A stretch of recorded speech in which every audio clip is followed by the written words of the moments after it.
Hi, Jamie. Okay, I'm a little bit worried because it looks like I have two Zooms. So hang on one second and hang on. I'm gonna go ahead and I don't know how that happened. 50, because you guys are on. Okay, I'm in panic mode. Give me just a second. 5043. 5043 is what you guys got in the email. 5043. Let me see what's in on the website.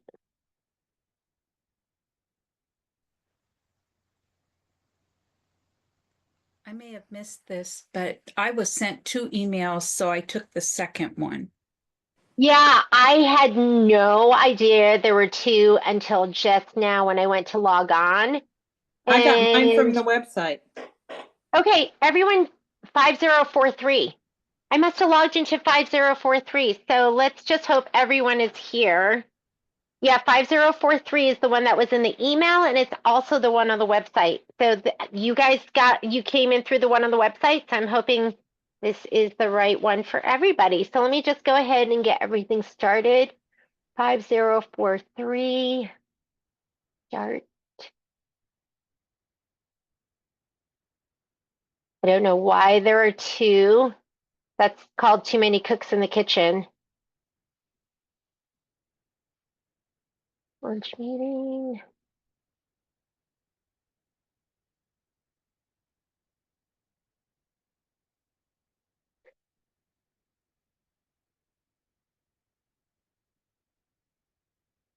The co-host. Let me go ahead and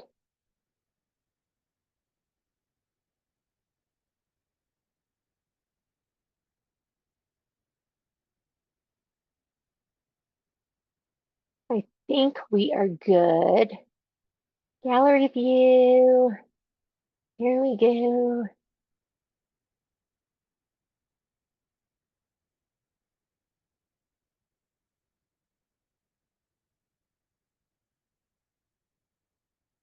I think we're good. We're going to get started in just a minute. I'm going to wait for everyone else to kind of trickle in. And I feel like I should call Patrick and let him know just in case.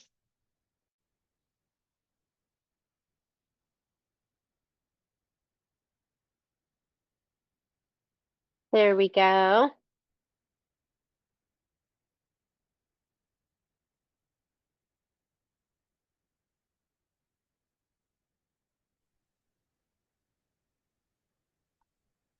Hi, Jeannie. Hi there.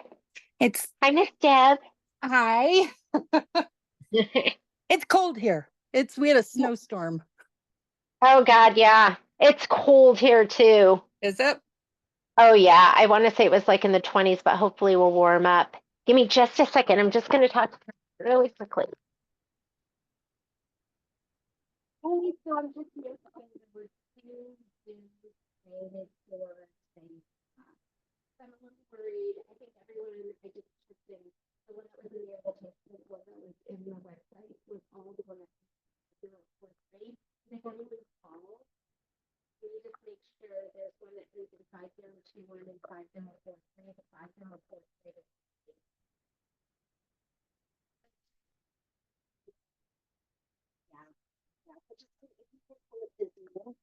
and just have it ready in case you need to send it out to anyone. Okay, thank you. Bye. All right, let's go ahead and we are going to get started. So if you've never done a Zoom with us before, I will keep this. This is going to be what you should see. And what I see is I see all of you. So if you're crying, I can go, oh no, Rebecca's crying. Let me help her. However, I have multiple pages. So you're going to see I have 5 pages, and if I have time to go through them, I will, but I might just be on the main page for most of this. So I'm going to ask that you remain muted because it can get really, really loud. I can mute you on my end, but if you could just mute yourself. But if you do have a question too, because I'm going to try and keep everyone all together, you can, there's a chat. I'm really bad at keeping up with the chat. So I rather have you ask your question, unmute, ask your question, and remute again. But I will try to check the chat too. And so I think we're ready to go ahead and get started. Some people are still trickling in. So let's go ahead and we'll let them get in. Why don't you go ahead and we're going to start off with sewing. So if you can have your sewing machine set up and ready to go, here's our 8x8 hoop. I have mine right here, so I'm going to just go ahead and hoop up. I am just using a piece of no-show mesh. So if you're doing this, and this is going to be your, if you're doing this, and this is going to be, I'm admitting all. Hang on, let me let them in. Admit all. Did I hit that? Like you're really using it, maybe you don't want to use no-show mesh just because depending on the kind you get, it can melt, but it's going to be in your layers, so it should be okay. It is called a decorative hot pass. So it's really meant for decoration only. However, you can use it if you want to use it for real. You can add Insulbright to it if you want, which is like, I think, one of the things they put in some of the hot pads if you're making them on your own. So I'm going to go ahead and hoop up my stabilizer and then put this to the side. I like to hoop, and then I like to pull inward. Don't pull up because it'll just pull it right out. I'm going to pull it inward. And I'm leaving it like this because I can't help myself. If I stitch this and then I have enough here to use for something else, I will. I usually hand tighten. Mine's pretty snug. I can't even turn it by hand. It was kind of set up. So that's good enough for me. I'm just going to take this and put it to the side by the machine because we are going to do some sewing. Okay, so we are hooped and ready to go. I'm going to be doing this in a 8x8 hoop. The design's going to fit in the 8x8 hoop perfectly. If you don't have an 8x8 hoop, don't worry. You could use your 8x12, your 9.5 by 14. You can use a big one. The problem with the big ones is you just end up wasting some stabilizer. Whoops, sorry. And then you're going to notice you can also do a 5x7 and a 6x12, but there's going to be different instructions for that. And you're going to kind of have to look at your instructions as we go through this. So next thing we're going to do is we're going to prepare our binding strip. I'm going to show you my sample. The binding looks so cute on the front. I had a lot of fabric on the backside. So there was a lot. So what can you do about that? Number one, you could add more layers of batting. I know Kathy Bolin sent me a note saying she used a layer of batting and she used a layer of Insulbright. I think she said Insulbright. So you could add a second layer, which will make this thicker, which will make this not go as far over. Or if you want, I just cut my binding strip to 2 1/4. So the instructions call for 2 1/2, but it's a lot. So if you want to take a moment right now, and here's the instructions and the binding, they call for 2 1/2. If you want to go ahead and cut yours down to 2 1/4, I would cut it down to 2 1/4 so you don't have so much that's going to go on the back side. So I'm going to give you a minute to do that if you want to do it. If you like 2 1/2, you feel more comfortable with that. Some of you are 2 1/2ers, some of you are 2 1/4ers, but I'm pretty sure I already cut mine down. I did. Mine's 2 1/4. So if you want to cut yours down, go ahead and cut it down. This is different than your fabric. I had all of my fabric prepped and ready to go. And then I realized I didn't have this polka dot for the binding. So this is just something in my stash. My polka dots are a little bit bigger than the polka dots you're going to have in your kit. Okay. So go ahead and cut that down. I have a new product that, well, new to me that I've never used before. I'm going to go grab it.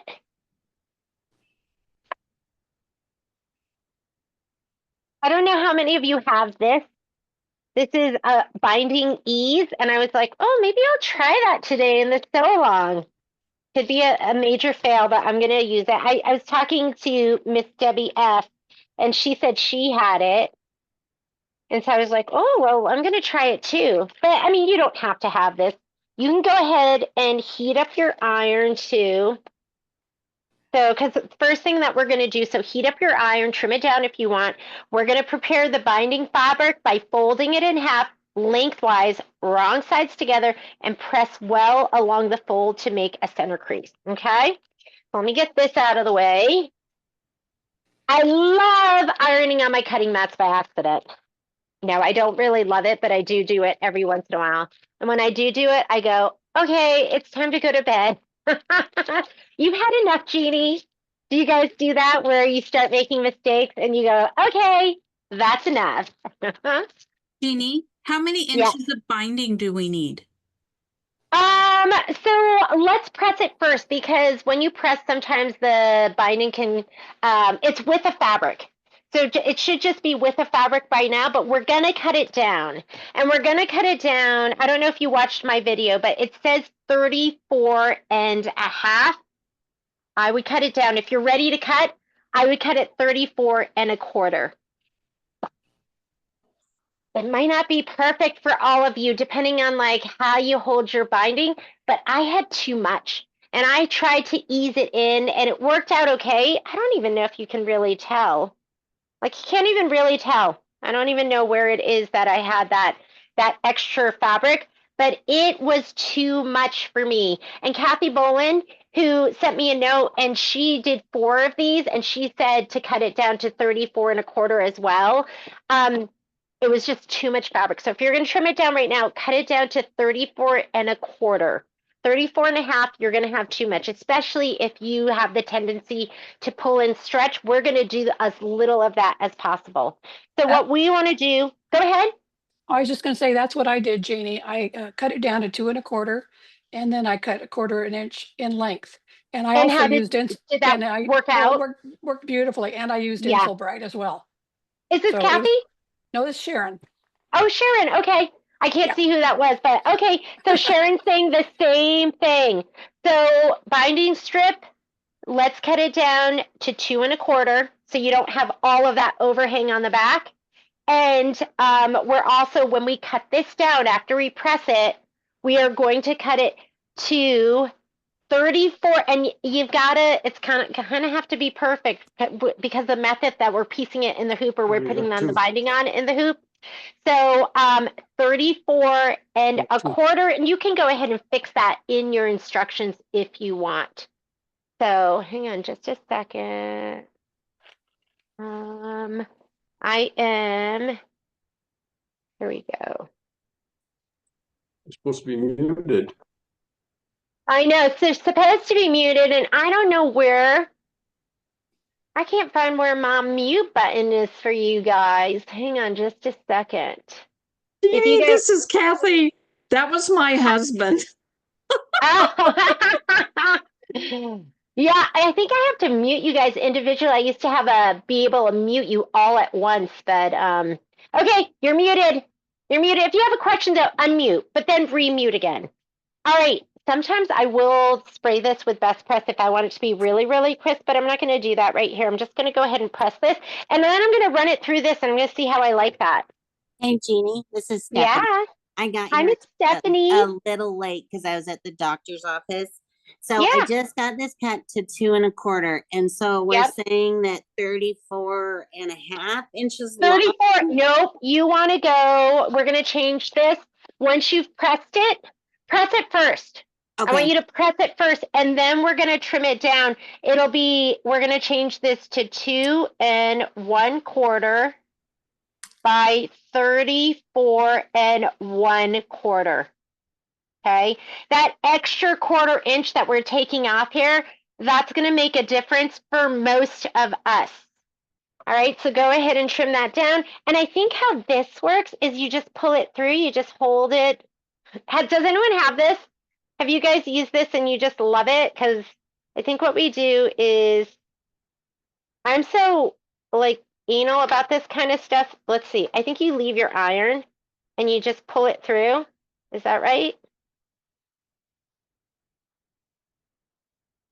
Yes, that's how they said to do that, Jeannie.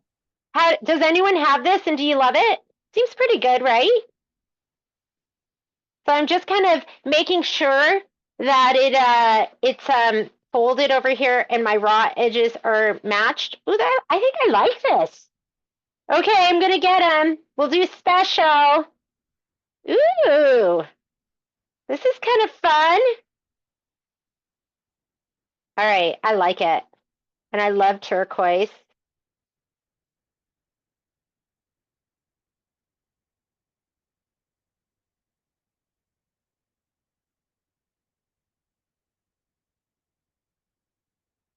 I'm like such a control freak. I was like, am I gonna like this? Because I wanna like people press it as much as I wanna press it, but kind of fun. So I'm just keeping my eye right over here and just making sure that edge is lined up, my raw edges. The other thing I wanted to get, and I wanted to get them for the holidays, and we've just been so busy I didn't do them, but they have really pretty, the things that you roll your binding up on. They have some really pretty ones. So I'll get those for after. We'll do some after holiday specials.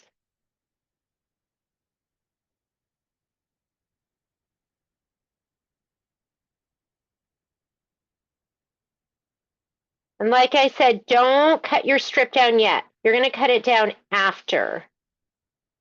Because you never know, like I am pulling this, so maybe it's stretching it a little bit. And, okay. I am going to give that a little press at the very end. And we'll cut this end off. Here we go, pulling it through. Oh, look at it. I wasn't even looking. People were waiting to be admitted. Hang on. All right. That's the quilted heart. This is my only one because I wanted to try it first. I gotta love it. I gotta love it if I'm gonna sell it. And I think I love that. All right, I'm gonna go ahead and I'm gonna cut this down now. And I have my wool mats a double layer so I don't shrink or I don't warp my cutting mat. And I'm gonna cut my selvage off. So this, I'm gonna cut off both ends because I want my ends to be perfect and you have some, you have extra length, so it doesn't have to be perfect. I mean, so you can cut off that end, you don't need it. I'm gonna go ahead and you're gonna see the back of my head for just a second because I wanna make sure I have a line lined up with my fold. Always have a line lined up with your fold. I'm gonna cut off that end and now we're cutting it down. Let's look at our instructions one more time. 34 1/4. 34 1/4. Don't, as you're laying it down, don't stretch it either. Just kind of gently lay it down from edge to edge.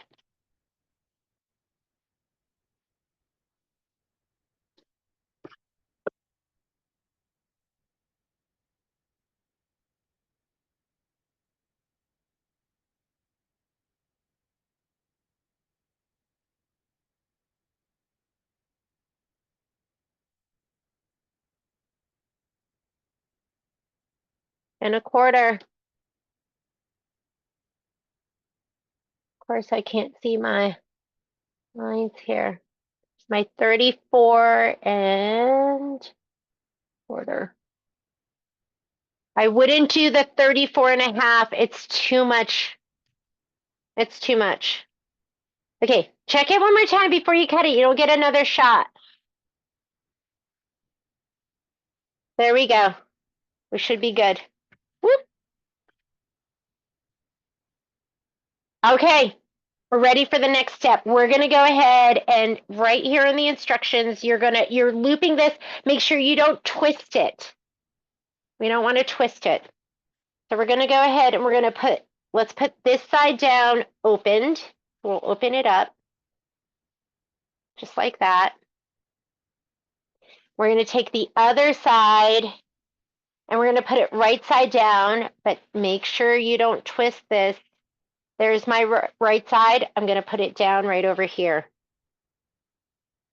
Just like the picture. Okay. And don't twist it. What happens if you twist it? You got to undo it and redo it again. So we have this step done right here.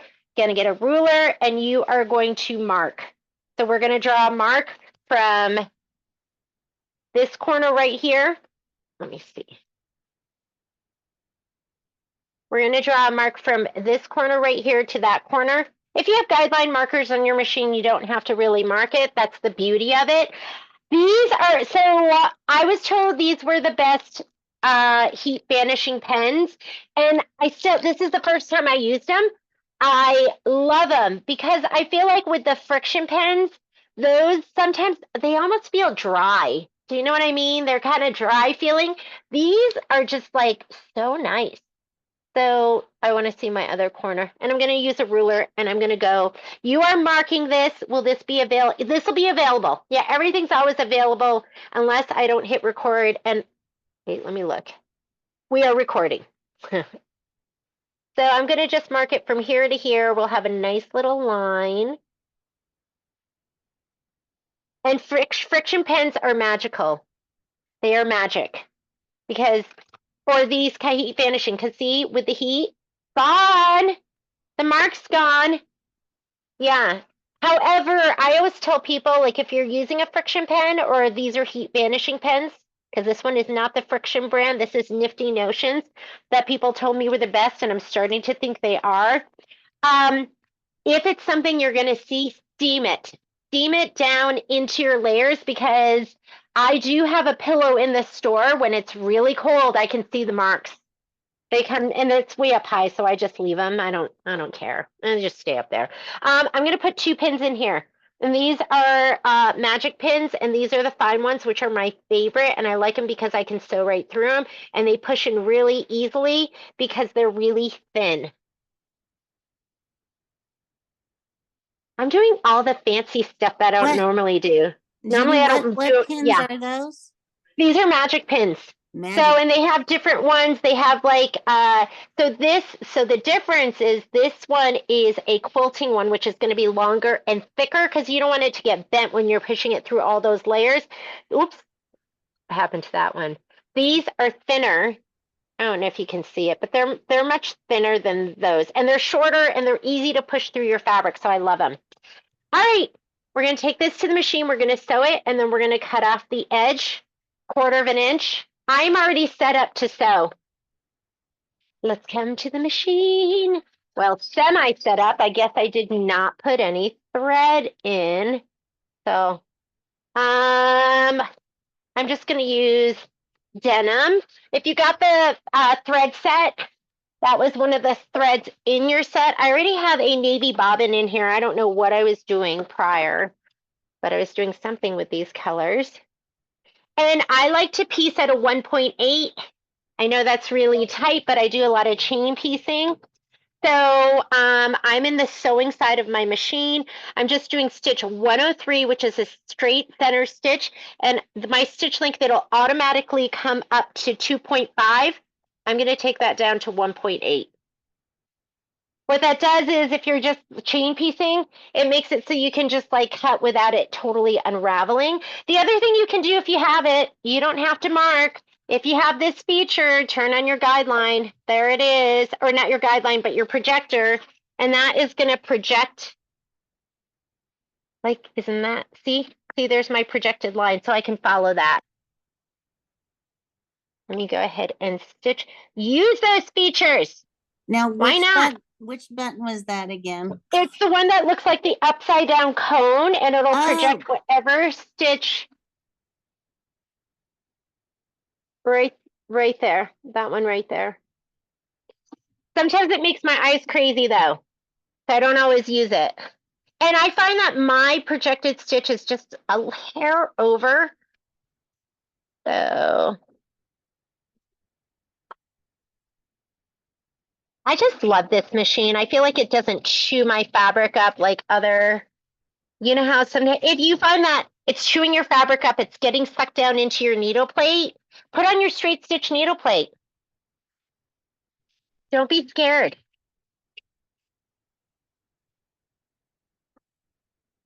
See that projector? I'm going to just make sure it stays right on that line.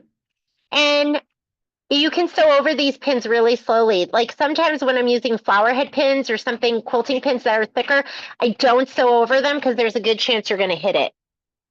All right. Strip sewn together. Let's come back over here. They want you to cut it a 1/4 inch off. I'm just going to eyeball it. Because I'm a rebel. This is as rebel as I get.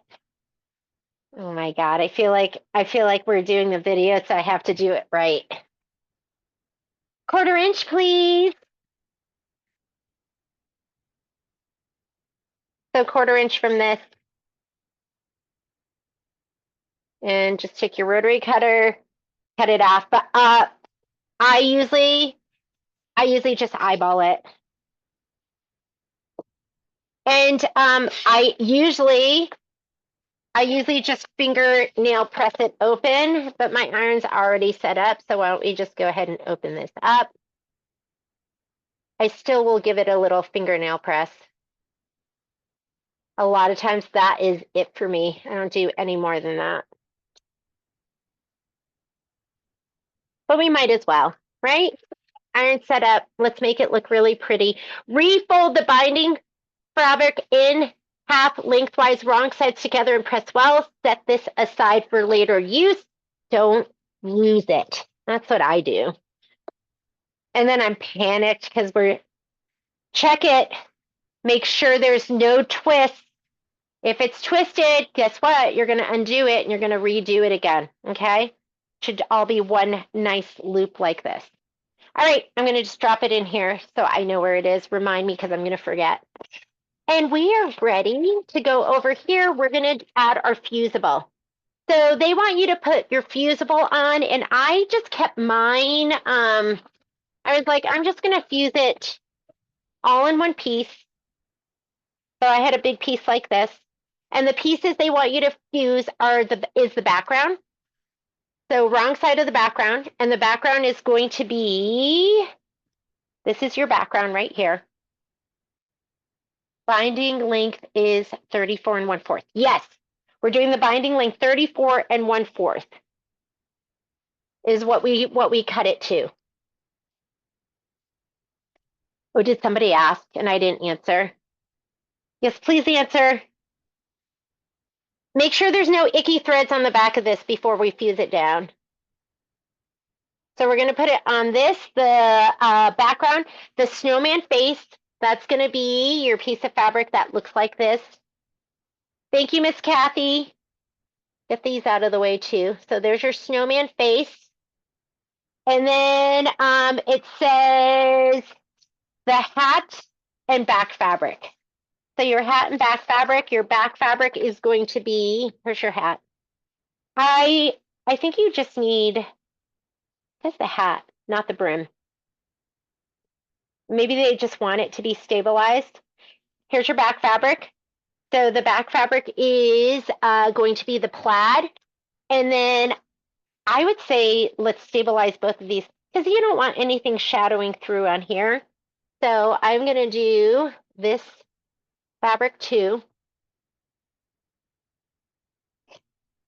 And you might have already cut yours to size.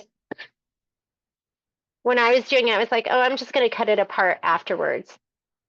Here is this. And here is my my brim. And it says the hat. This is their hat. So let's just do it all. And I'm going to cut these apart.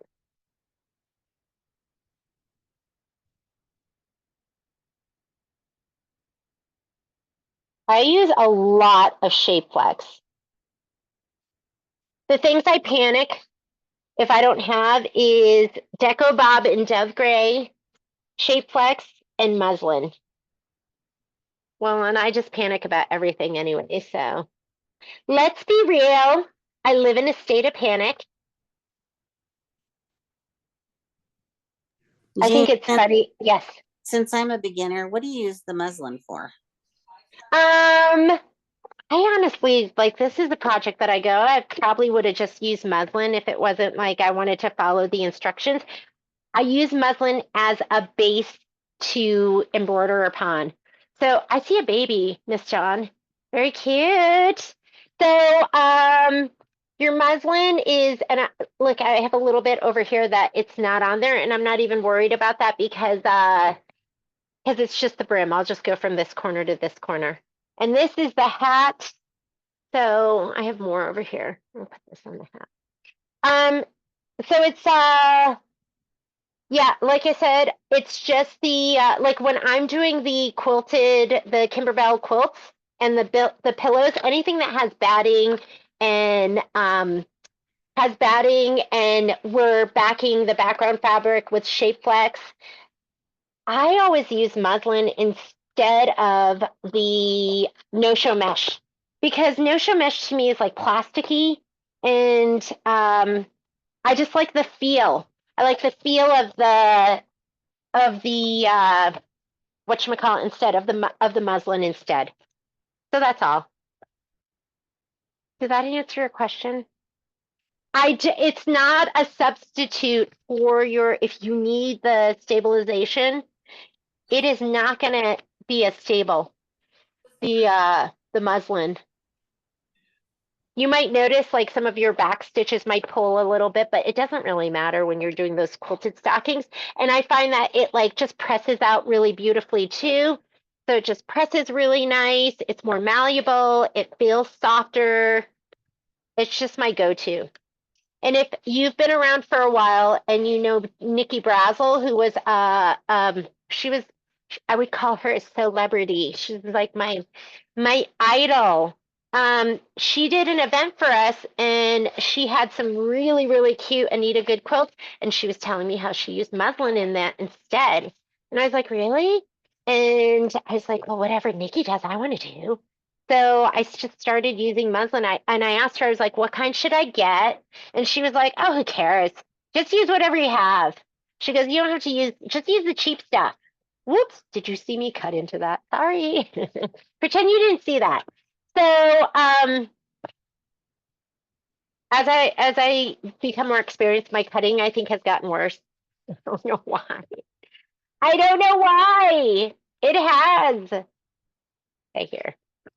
And so what we carry in the store is we carry a 45-inch and a 90-inch, and I love the 90-inch is my favorite. The 45-inch is the same stuff, although I did buy some permanent press stuff by accident this last time, but it still stitches all the same. And put this one last piece on here. And it doesn't call for this for the brim, but I'm gonna just use it because this is the kind of stuff I feel like you need it on because it can shadow through. Stephanie, did that kind of answer your question? Just use it. It's nice. Yeah, that answers my question. My I think problem is I always sew these binding. I always sew it wrong.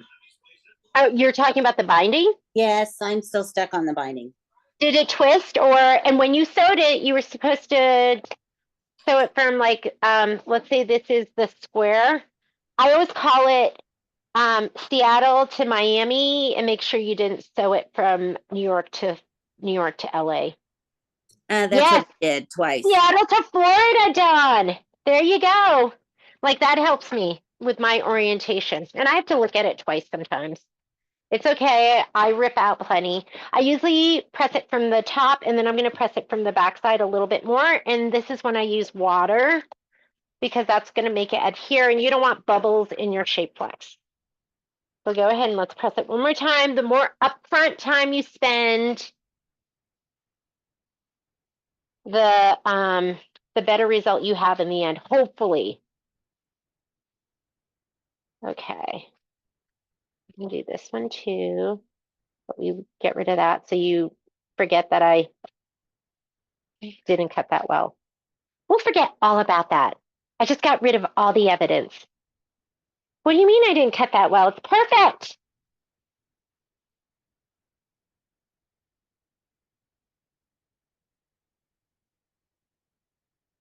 I find when I do these sew-alongs, usually half of you or a third of you are right with me, a third of you are ahead of me, and a third of you are behind me because it's impossible to keep all of us together, but I'll do my best. And if you're at a step and you're not sure what to do because we've gone ahead, just ask, and I'll do my best to catch you up. I do like pressing from the backside because I worry that there's going to be something icky on my iron. And when you don't have any more fabric, and I'm not worried about that because I'll just place it somewhere else. You know, Kimberbell's really generous with their cuts 99.9% of the time.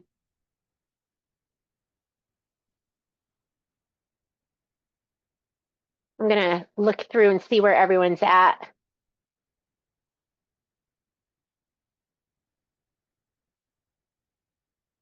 Oh my God, Susan, are you way ahead? And you're just like waiting? You look like you're, are we bored? We're boring you. Oh my God, Susan, is that Lori Holt's hometown in the background? It looks fantastic. I love it. Yes, it is. Let me see if I can get you up close. Sure. And are you going to do autumn? Are you doing autumn love too? I made the original Autumn Love by hand applique when it came out in like 17. Okay. So I I'm, actually used my fabrics that were left over from that to yep. do this one with Kimberbell. That is gorgeous. Here, I'm going to spotlight because what I'm doing is really boring, and what Susan's showing you is much more beautiful. What? Spotlighting for everyone will remove all pinned. You know what? I can't, but I'm getting some weird messages, but if you, you guys probably can't see it. Let me see if I can do that, and then I'll repin. Spotlight for everyone. Whoop! Do you guys see that? It is gorgeous. I love it. Thank So you. we're going to be doing that quilt. Karen Bowl is going to be doing a sew along, and we're going to do. What do you think? Like 1 or 2 blocks a month? You think we can get it done, Miss Susan? The main blocks were not difficult to do. They were just straight applique. How about the quilted? How about the embroidered little, like the little pinwheels and all of that kind of stuff? What did you think of that? They weren't hard either. Just remember to go and make sure you have the updated files. Got it. Got it. Okay. We just got some more fabric, so if anyone's interested in doing that, we are kitting it, but we're only going to have enough to kit maybe 6 more, and then we'll get started and do it. But I Stephanie love is it. interested. Stephanie, send me a note, and I'm going to save you one. Okay, I'll put it down. This is Rebecca, and one for me too. Okay, email me. I That's 3 will down. right now. Right now. 4 down. I have 4 down because somebody else. I can't remember. I wrote it down. I'll have to look. Okay, send me those emails. I used my own fabrics on that. What Yeah, project is that? Can you That is remind going me? to be that's going to be Lori Holt hometown, and it's her first embroidered quilt. So first but not last. All right. Make sure you have all your fabric ready to go. I think I have Shape Flex on everything we need. Hopefully I'm going to get rid of all these pieces. I have a little drawer right here, and I have this, and that's my, I know, look at those. Can you believe I saved this? I do. Oh my God, forget you saw that. It's embarrassing. That confirms it. I am a hoarder. I can't help it, but sometimes I will use those little strips. All right, we're ready. We're hooped up with our mesh. We're going to load our design and let's get started. You do need a piece of batting. The batting should be, I think, 8.5 by 8.5. Let's come on over to the machine. These are the colors that I'm going to be using. This is like, see, that's your whole nose. You got a big piece like that, and that's all you need for the nose. But I'm going to grab these threads and take these over to the machine. Jeannie, on Yeah. Lori quilt, will you do a thread kit also? A thread kit. I'm not doing the thread kit because I think, if I'm not mistaken, she did Robeson Anton, and we don't carry that, and I just don't have the time to do the translation. So there will be no thread. Sorry.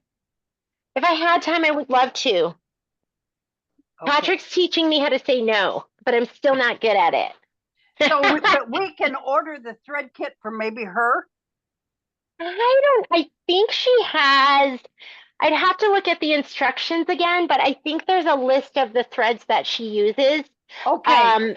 And I go to, just look up Lori Holt Hometown, go to her site because and see if it's on there.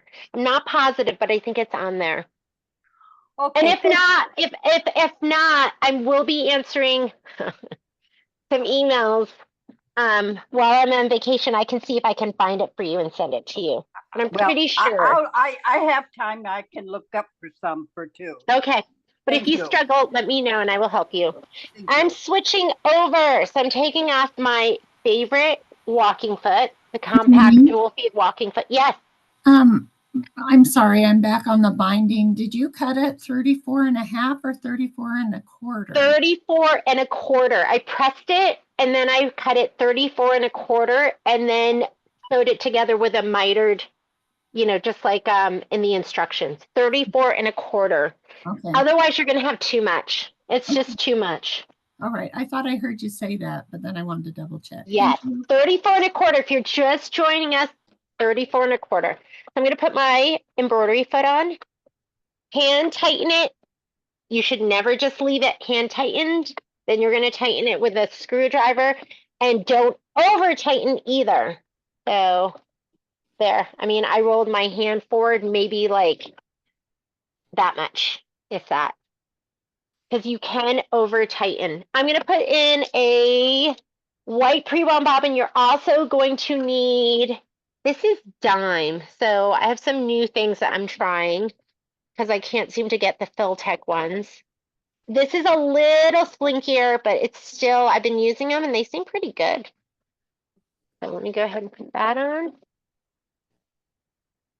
going to put this out of the way. I'm using my new cutting scissors. I think it's a good idea to have like a stiletto too, always. Like this one is part of the probe set that Michelle's been using for Scan and Cut. They're a Tooltron and I love this. And, just get your fingers out of the way. If you're like me, it's hard to resist. And I've been very lucky. I've not had any issues, but I don't want to either.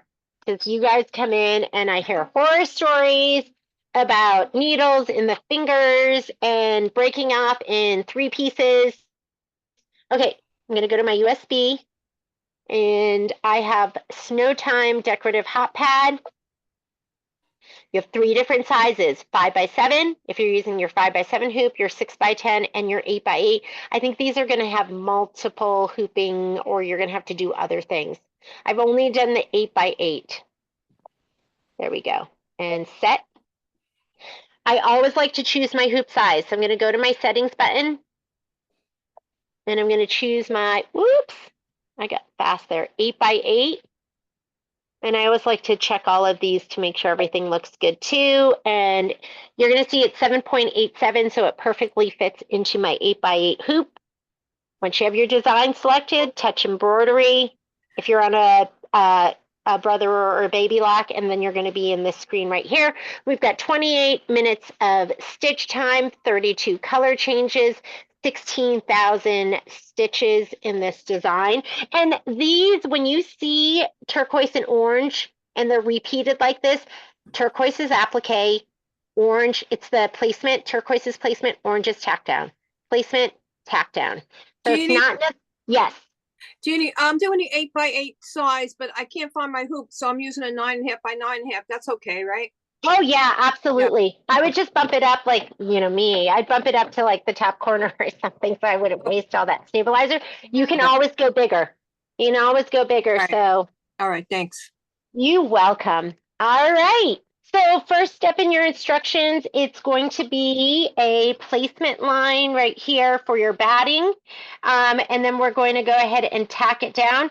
When you see the little square with the diagonal lines, that means color doesn't make a difference. I have denim in there. I'm just going to go ahead and leave it. And I'm going to grab my batting and I'm going to give it a little shot of spray. I am a sprayer.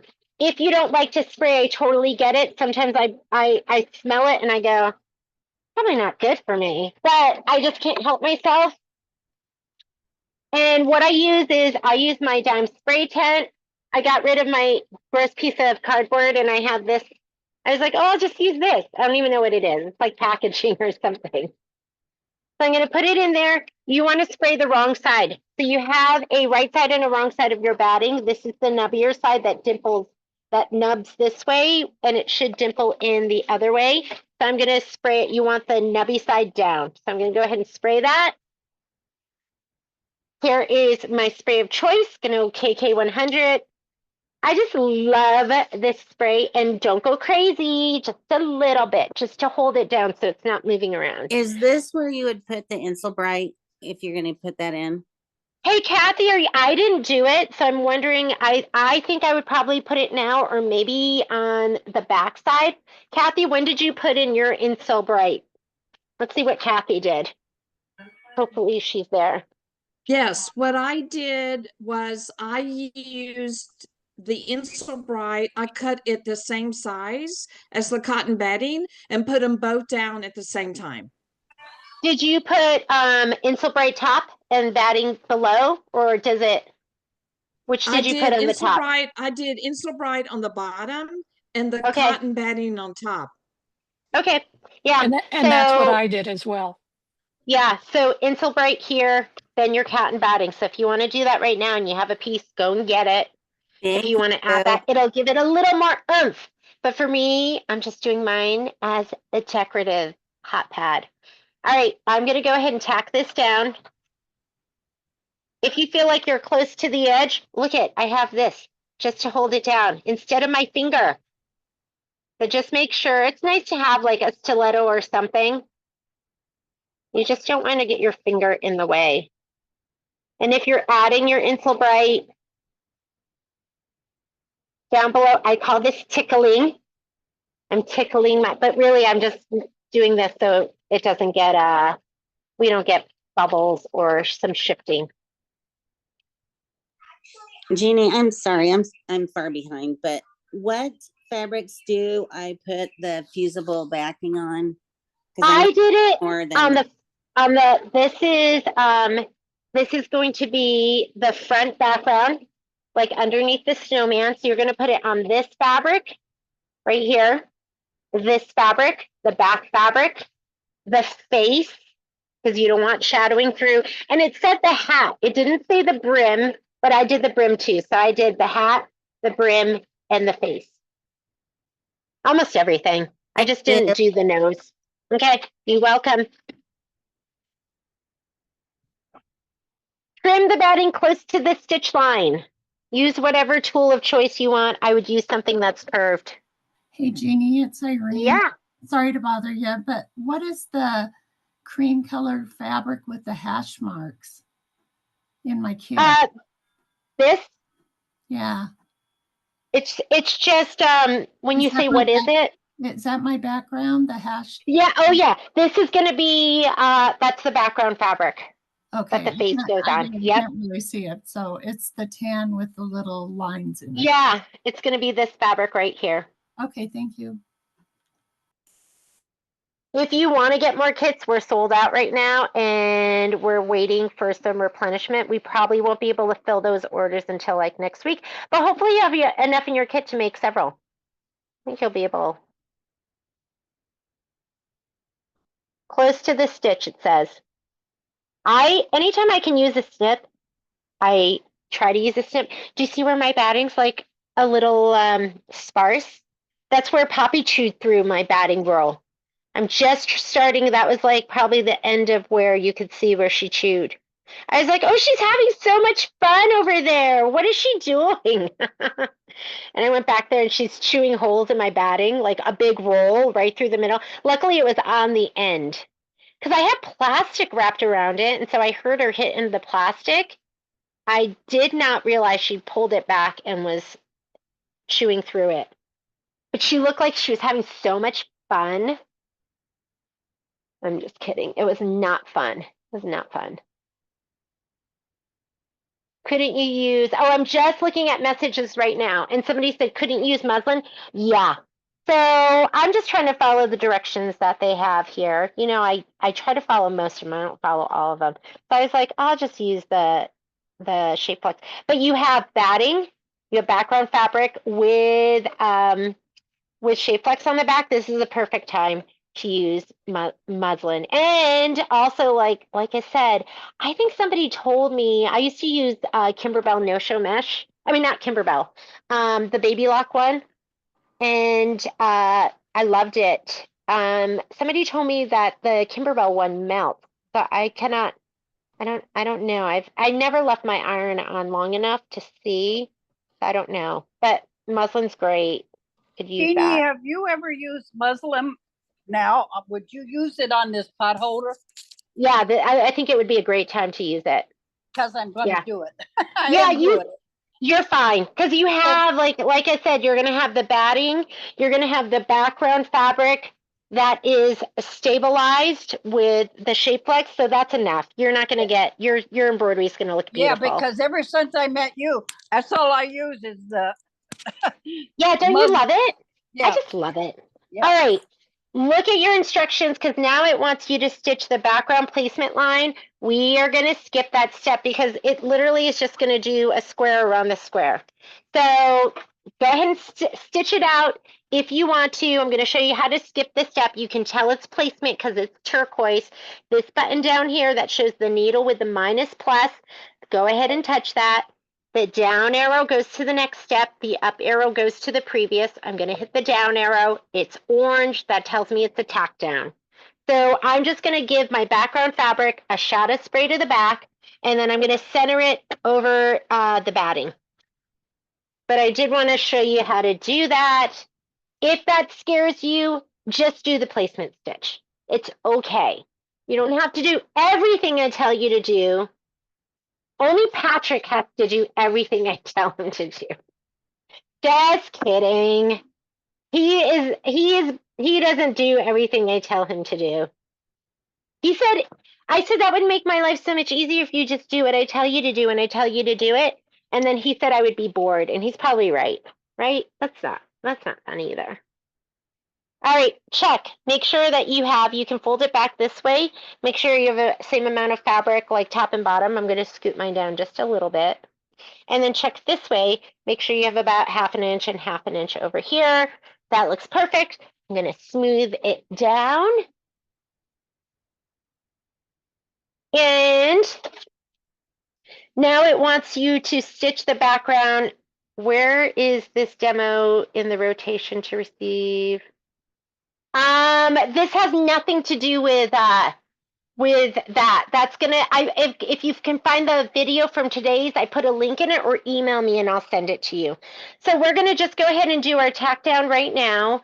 Color doesn't make a difference, but, oh, you know what? Is this the one that makes a difference? I'm gonna just leave in my denim because that's what's up here right now. So go ahead and just leave that down.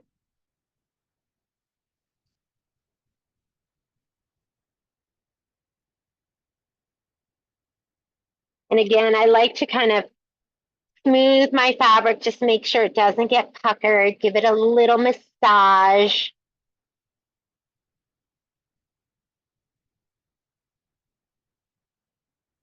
And I'll try and go back and look at comments.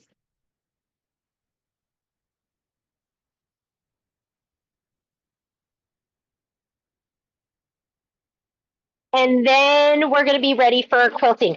So I did my quilting in coin. So I did it in a light gray, but you can do any color you want. I'm going to be using this.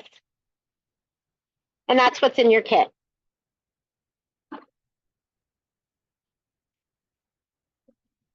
Let me see if I can look at some comments.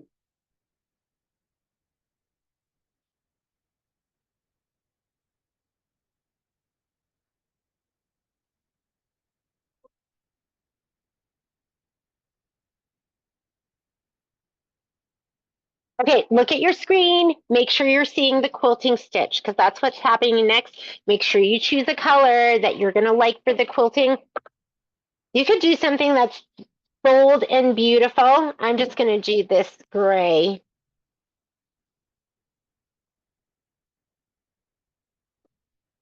We're in this demo in the rotation to receive the cue. What are other demos? There is, so Miss Lori, there's only one demo video. Last year I did 3 demo videos and you had to watch all 3 and we did them on separate days. This year I reached out to my rep and I said, can I do all 3 demos in one video? And she said, sure. So I was like, great. And so I did, the demo is from the wallflower quilt and it's cute as a bug. So just go to our YouTube channel, type in cute as a bug, survey, A1, and you should be able to find it. I also put the link in our live feed today. And if you're still having trouble finding it, just send me an email and I'll send you a link.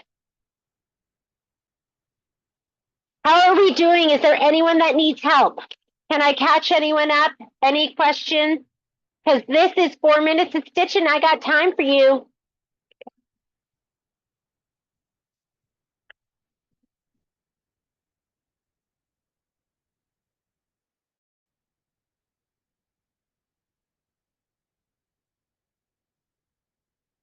Good time for a coffee break. Gonna have a little sippy sip. Good time to let your dog back in. Come on.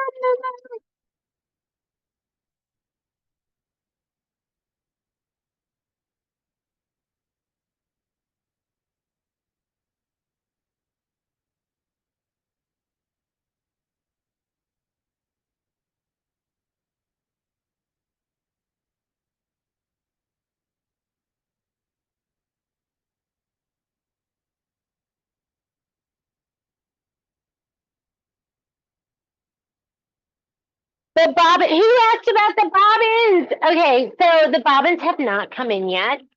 I got a message from my rep at Dash, which is where I get the bobbins, who told me they're in stock, get them now. And I ordered them all, and then when they shipped me my stuff, they weren't in there. And I guess he said they sold out. I don't even know. So I just reordered them again. And if you are sick of waiting for your bobbins, let me know. Hi, Momo. Yeah. But I just ordered them again. We're just waiting. So I've been using other things. I'm trying out some dime bobbins and the nifty notions. Right now I'm using these. I want to try them out and make sure I love them first. But this is what I'm using. They're a little shiny and a little more slick than the Filtech ones. So I want to make sure I'm totally good with them. But I want to say these are like 25 bucks and you get like 36. So the price is really, really great. I'm using it right now and you can see the stitching looks amazing. So if you're desperate for bobbins, we can do these too. I think I put them on the site. Pre-wound, continuous filament, polyester, bobbin thread, one-time use. And I just got another kind in that I'm going to try too that aren't as shiny. They look like more like cotton. So I'm going to get a thing of those and I'll try those as well. You know, I'm very much like I have to try it and go, I love it. It's good before I can sell it to you because I want you guys to always be happy with what you get.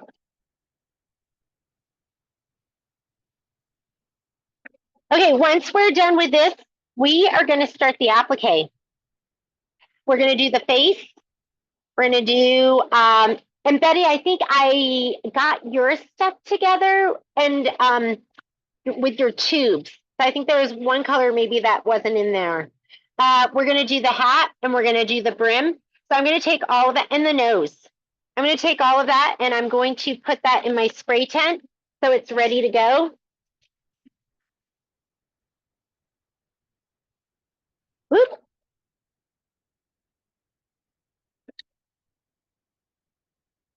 There we go.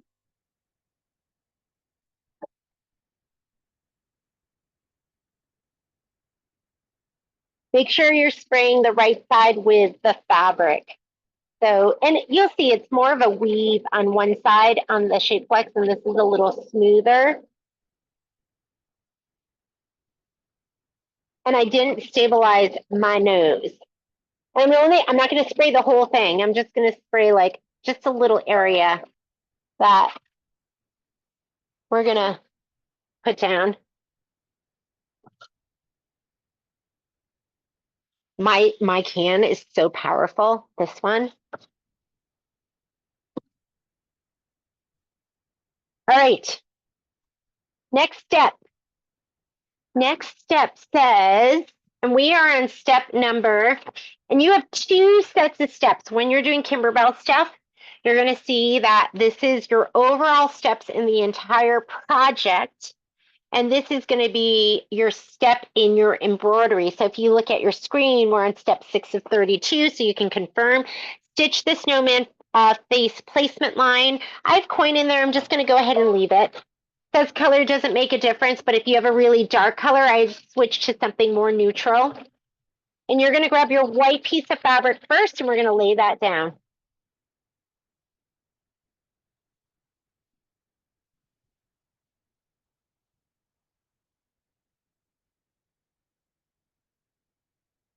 I think we got your other stuff, Betty. If it hasn't gone out yet, it's up by Patrick in the queue. Okay, so I'm going to put this down. All right, Jeannie, just use it. Just use the whole thing. What are you going to do with those scraps? My kids think I'm crazy because I talk to myself and reprimand myself all the time. Okay, this is your tack down. This is step number 14, 7 in your stitch out. Go ahead and tack it down. I sprayed mine. If you're not spraying it, tape it, hold it, do something. You don't want to be ripping stitches out. And I'm going to get my snips, and we're going to do some snipperoo. Jeannie, Yeah. did you say you used muslin instead of stabilizer? I'm a little behind, sorry. I sometimes I use it instead of stabilizer as a base. So I think right now would be a fine time to use it because you have the batting, the background fabric with Shapeflex on it. These are all Shapeflexed. And so there's enough there that's going to provide enough body and stabilization. However, if you're just doing like a t-shirt, and I wouldn't put that on muslin because it really doesn't provide much stabilization. For me, Okay. it's just a base that I can build upon. And did So you say, yeah. did you say we're using Insulbright?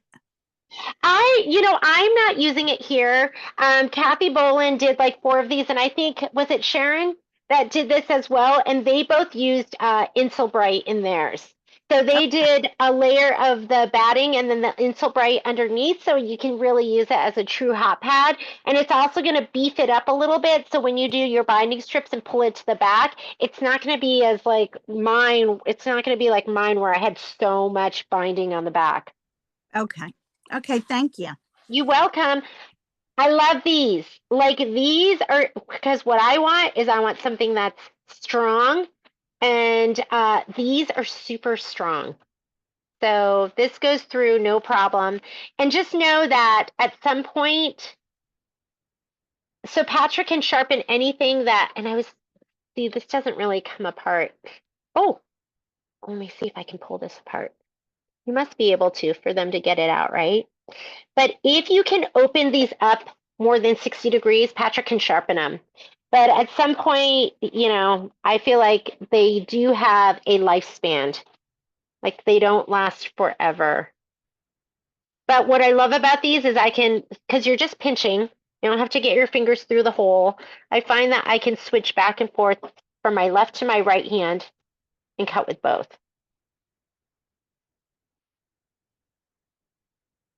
And if I'm not going to get something in a Tiffany blue box from Patrick, then the next best thing is something with Tiffany blue handles. Kimberbell snips. All right, trimmed. So that was this step right here. Be careful not to cut the threads of the background quilting design. That's why having something with a little curve that curves up is really, really important. You're less likely for those to go into those stitches. We are moving on. Next step. Stitch the snowman face satin outline. It's asking for white. I don't know what happened to my king cone. I have a king cone of glide white. We used it in a class and now I don't know where it is. So I'm just going to go ahead. I have a mini cone. Where is it? That's okay. And you can use whatever white you want. Oh, Momo's so cute. He's laying on the couch with the pillow, using the little pillow. Momo's not feeling well, so he's home today. Okay, if you are using your 10 thread spool stand, I don't use these little clips up here. I just loop it up top because it was just too complicated for my little brain. And you do want to use this right here. That should be part of your threading. Yeah, I was going to ask you how to thread that because I had gone through those things and then I was doing the clips, but I hate the clips. Yeah, I think I can't remember who told me this too, but I think that rubber thing here is for you to like wind these up so your thread doesn't go all over the place.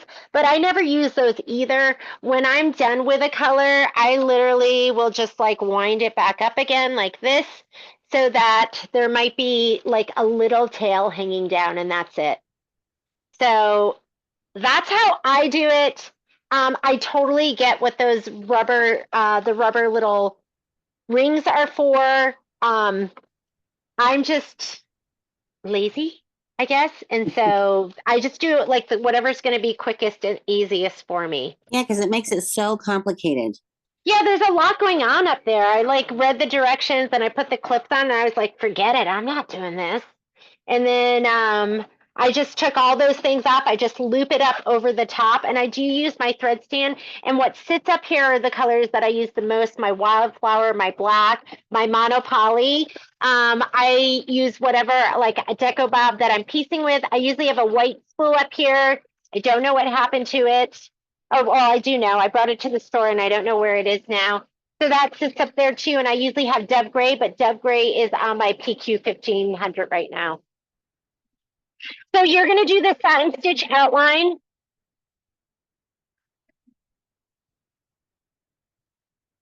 And when would I get a thread stand? If you use like king cones, right? Or if you like to organize your thread up there, I would get a 10 spool thread stand. You can get a two thread spool stand as well. And I think the luminaire comes with a 2 thread, so you don't need to get one.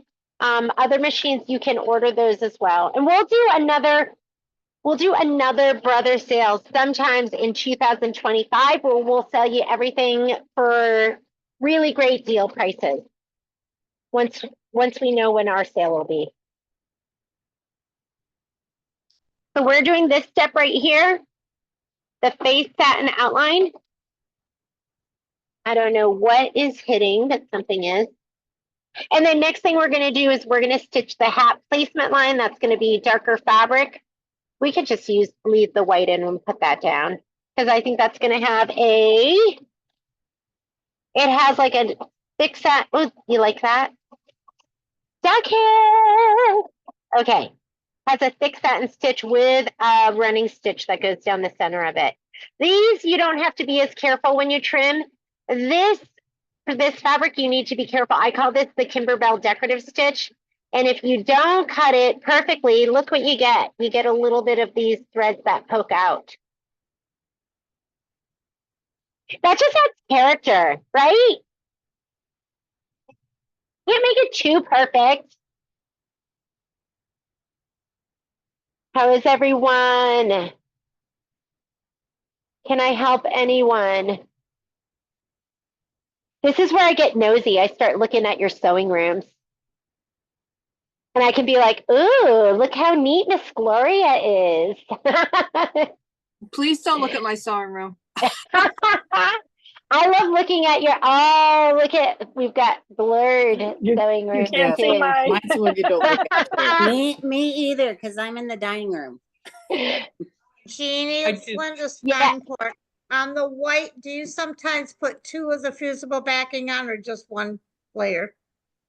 You're talking to Miss Lazy, the one layer. But Okay. yeah, I mean, there might be times where you need to, like, you just don't want it to shadow. But I haven't, Right. like, I don't think I've done anything where I've been like, oh my God, that was so bad I needed to, but I just haven't looked closely enough. I'm sure there's projects where I could have used to. Okay, thanks. I just But I finished think I think that goes with your level of perfectionism, right? If it's gonna drive you crazy, slap on another piece. Jeannie, I just finished organizing all my fabric, so now I don't want to use it. I need to buy new fabric so I can use it. Yeah, so it can just look gorgeous, right? I went through and I like did mine color sorted mine, but it's been a while and now it's looking a little worse for the wear. Okay, placement stitch for the hat top, which is going to be this up here. So I'm just going to go ahead and hit start. And I'm going to grab my fabric, which I've sprayed already. It's this one. And I'm going to be mindful of this corner where I don't have any shape flex. So I'll lay it down this way. See this thread in here? If you were on like a light color, that totally would shadow through, but it doesn't make a difference on this.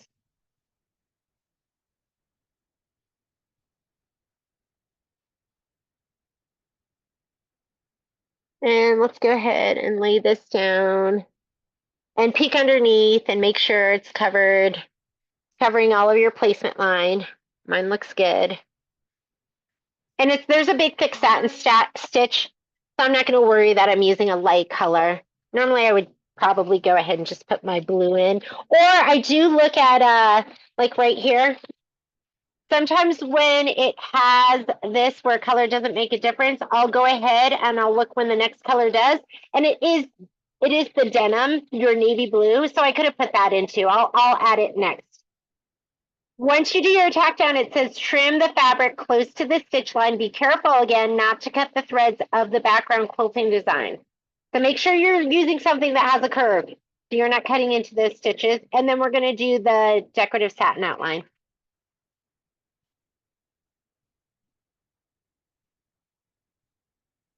All right, I am taking out my thread. When I take out my thread, I like to show this to you like once a class. I do not pull back. And I don't, some people cut here and pull at the needle. I don't do that either. I just unthread. So I'm going to just undo it here. I'm going to unthread from here to here. Once you get to this point, it just falls right out. And you just have to make sure your foot, that means foot's down, that is foot up. Foot down, tension disc closed. It's going to be tight and hard for you to pull back. Foot up, tension disc open, it'll just come right out. So that's another thing that I do now that I've followed you. Right? Don't you think that's so much easier? You don't have to. Yes. Yeah. Yes. It's especially if you are like a person like me where you're like, where are my scissors? It's I more just work had them. saving a piece of thread. Yeah. It's so much easier that way. Thank okay. you. Trim close to your stitch line, and then we're going to put our navy in. You're going to do your satin tack down. Okay, hoops are tight. Like my 8x8 is tight, and that's just the way it is. It's not defective. There's nothing wrong with it. Some of the hoops, and it doesn't matter if it's Baby Lock or Brother, because they're all made in like the same factory, and then they have different boxes on them. I don't know what it is, but there are some hoops that are tight. You have to be mindful of when you slide them on. And do you see where it's like dark here? I would take, I was watching the other video and I was talking to you about how I take sandpaper to that. And the reason I even thought of doing that is because they told me to do that at somebody from the tech department at Baby Lock told me to do that. They were like, you can take a little piece of sandpaper, sand it down where it's dark. And I was like, oh, okay. Patrick says he wouldn't do it, but I do it.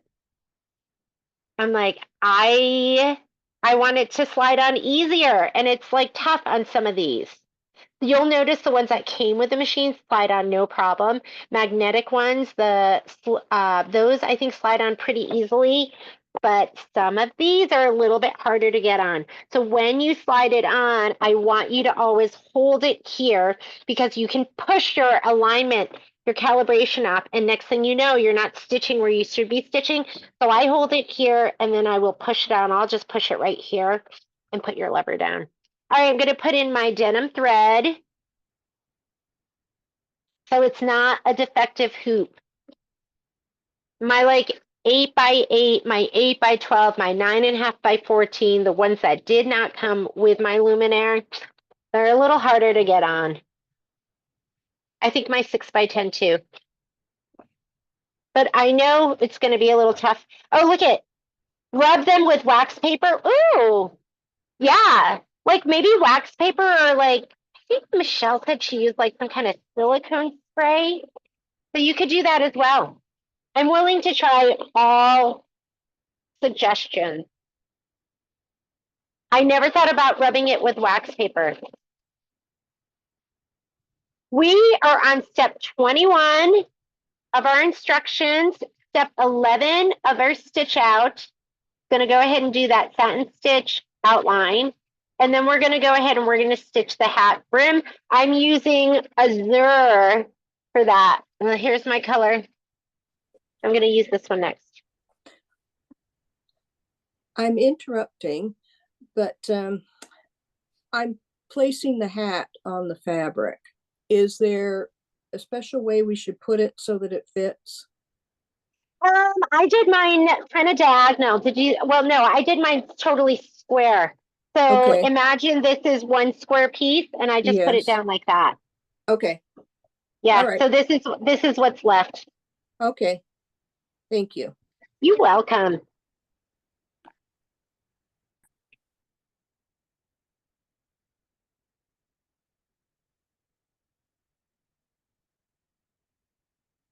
I'm doing a check.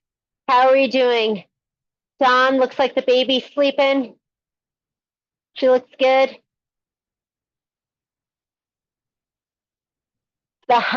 the hum of the sewing machine lulls a baby to sleep. Miss Cheryl, I like your dream panel. Up above looks beautiful.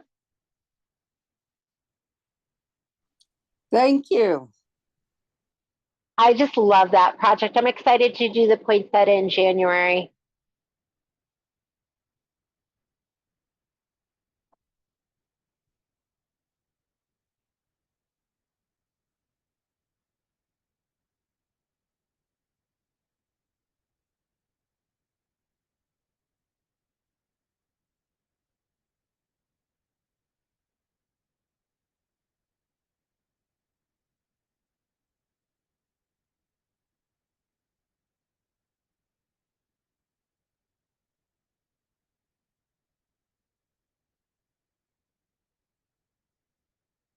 And 14 minutes in.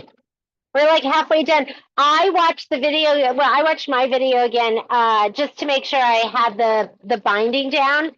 And I think it's gonna be great just with that extra 1/4 inch cut off. That was a little stressful. Just me trying to figure out how I was gonna ease that in.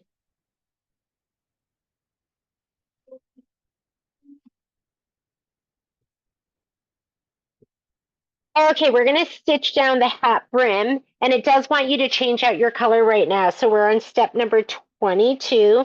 Let's go ahead and I'm gonna take out my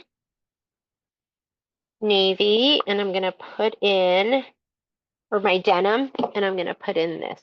There's Zur.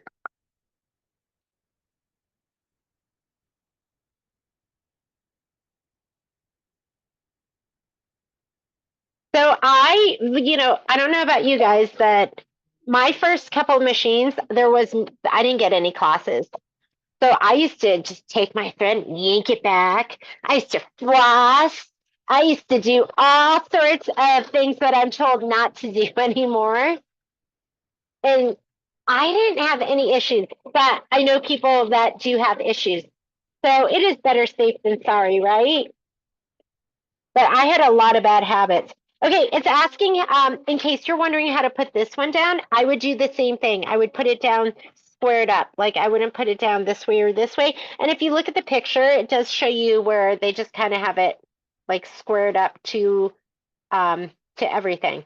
Like to your hoop, to your project, to the square. So I would just take this one down and same thing, just kind of square it up and just check and make sure you're covering your placement stitch. So just fold it back, make sure it covers the placement stitch here and here. I could scoot it down maybe a little bit. There we go. And I'm just trying to think, like, if I was doing multiples of them, maybe I would just, I'm not sure how I cut it. Maybe I would just cut this longer and shape flex the whole thing and just do one here, one here, one here, if you're going to do multiples. Okay, again, hold this when you, if it's sticky, hold it. Tack down.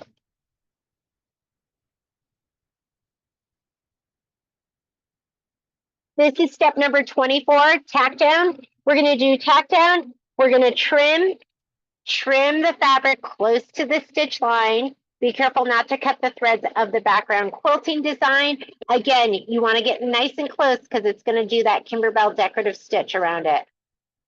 And if you don't, you're going to have little threads peeking out.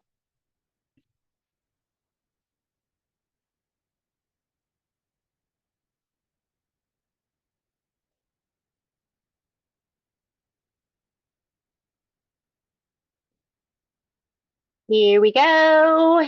Get your Kimberbell strong, beautiful snips. Get nice and close. If you cut a stitch, it's okay. Just try not to cut lots of them. See this? I don't know if that's...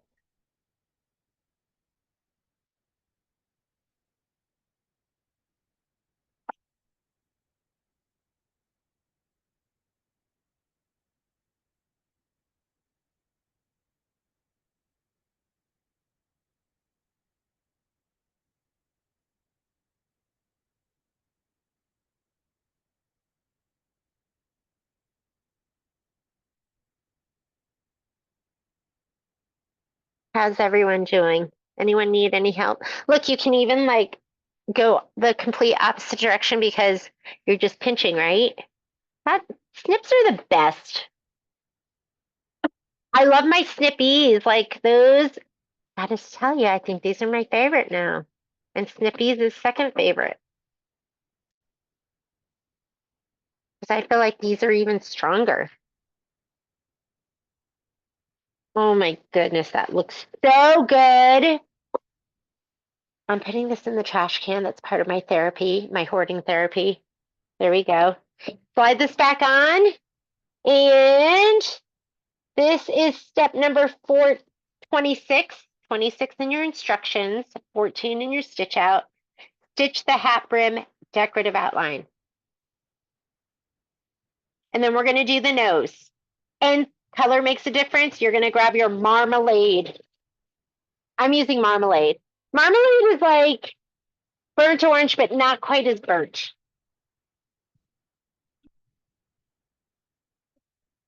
Maybe I'm not close enough there. Do you see that? Where are my snipperoos?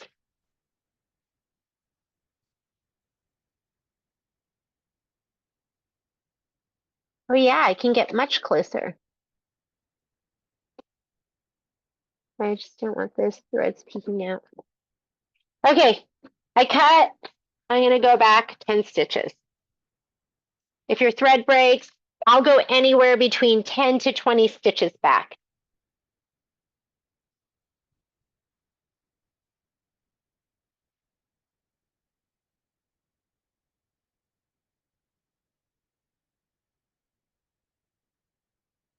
Here's marmalade.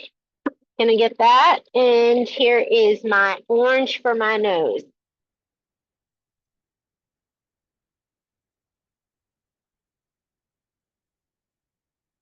Oh my goodness, I want to show you the blocks from Wallflower, but I can't.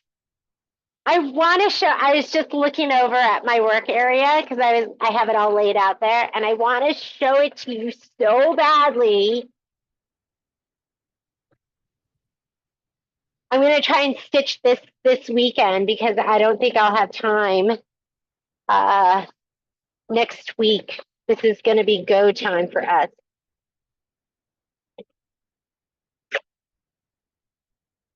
I also want to start stitching our sample for the bench pillow, and we are going to be doing, I don't know if we're going to be able, if I'm going to be able to do it every month, but we're going to be doing Janine Babbage at least every other month. Got a lot to do. You guys better get some rest. You better be exercised and get your sleep because I have a lot of stitching for you to be doing. You need to build up your stamina. A lot going on. Okay. Done with the rim. Now it's the nose placement. How are we doing? I know some of you might be behind and some of you might be ahead. So let me go ahead and just clean them off a little bit. I'm going to change out my thread. I'm going to put my marmalade in, whatever orange you want to use. Use whatever makes your heart happy. And we're going to do a placement line and then we're going to lay it down.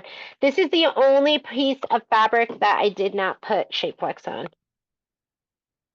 If you just want to do all the fabrics, you can do all the fabrics. Somebody said that for Wallflower. Can I just Shapewex everything? I was like, absolutely.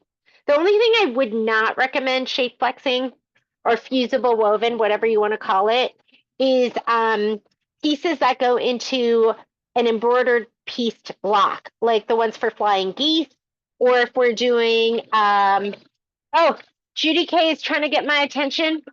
I'm so sorry, Miss Judy. Are you okay? You're muted. So, oh, you're good. Okay.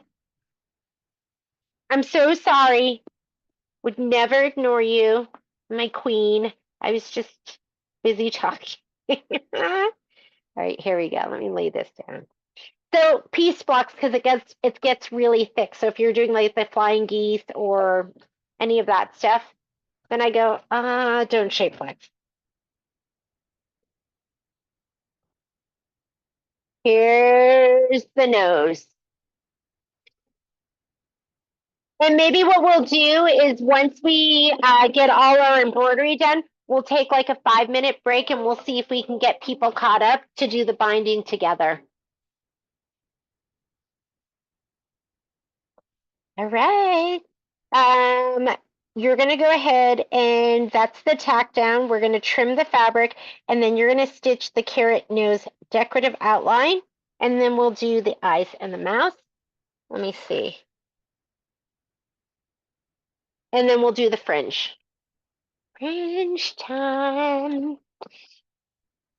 So for the fringe, you're going to want to use, the first time I ever did fringe, it said you could either, I don't even know if it said to use dissolve away thread. I think it just said a color that you could see, and it was so hard to remove. So anytime I can, I always use the dissolve away thread. It just makes it so much easier.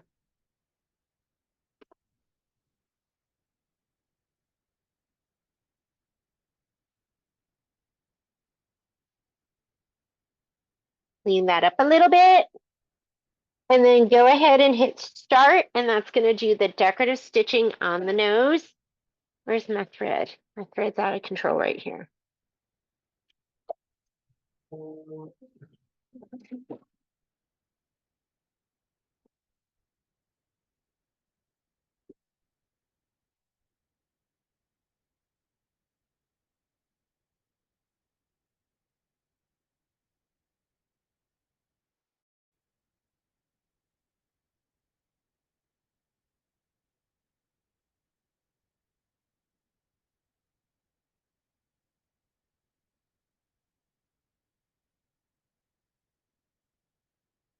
I know some of you may have ordered the left-handed applique scissors from Kimberbell, and they still have not been released. So we haven't gotten them.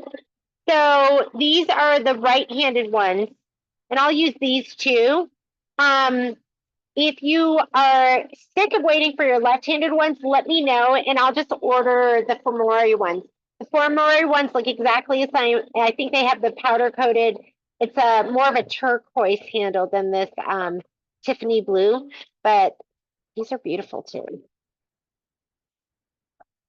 All right, did that cut? For some reason, did not.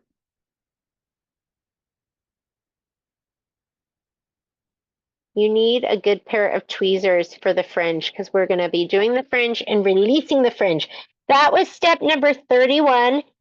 Step number 32 is going to be the eyeballs. We're going to do the eyeballs and then the little round mouth. I'm going to put in my black.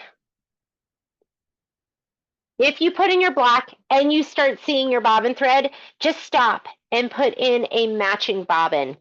It's just sometimes it's just the high contrast, and it's the high contrast along with the pin dot from the needle. You just sometimes see it. So the best way to solve that, check your bobbin, make sure your bobbin is seated correctly, and if it is, just change out your bobbin. It's just, why battle? I never touch my tension bobbin. And I'm lazy, so I don't always change out to my black bobbin right away. I'm looking, watching. I know I have that thread. I should probably grab him. Wait, there we go.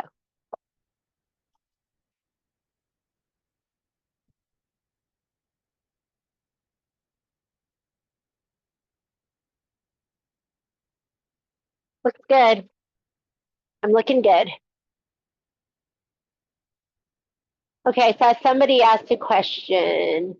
I use the water-soluble thread in the bobbin for the ones I completed. When dissolving the thread, I used makeup sponges. Yes. You know what I've been doing is I really have just been spraying it with my spray bottle. Like they say to do it. I'm like, that's not enough. I need to saturate it. Totally been enough. Yeah.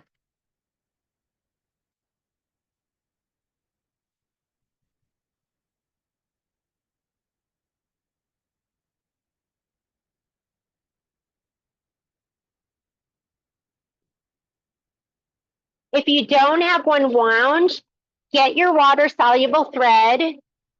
I use Vanish. It is, and I buy the, is this my water-soluble or this bottom line? That's not it. Where's my water-soluble?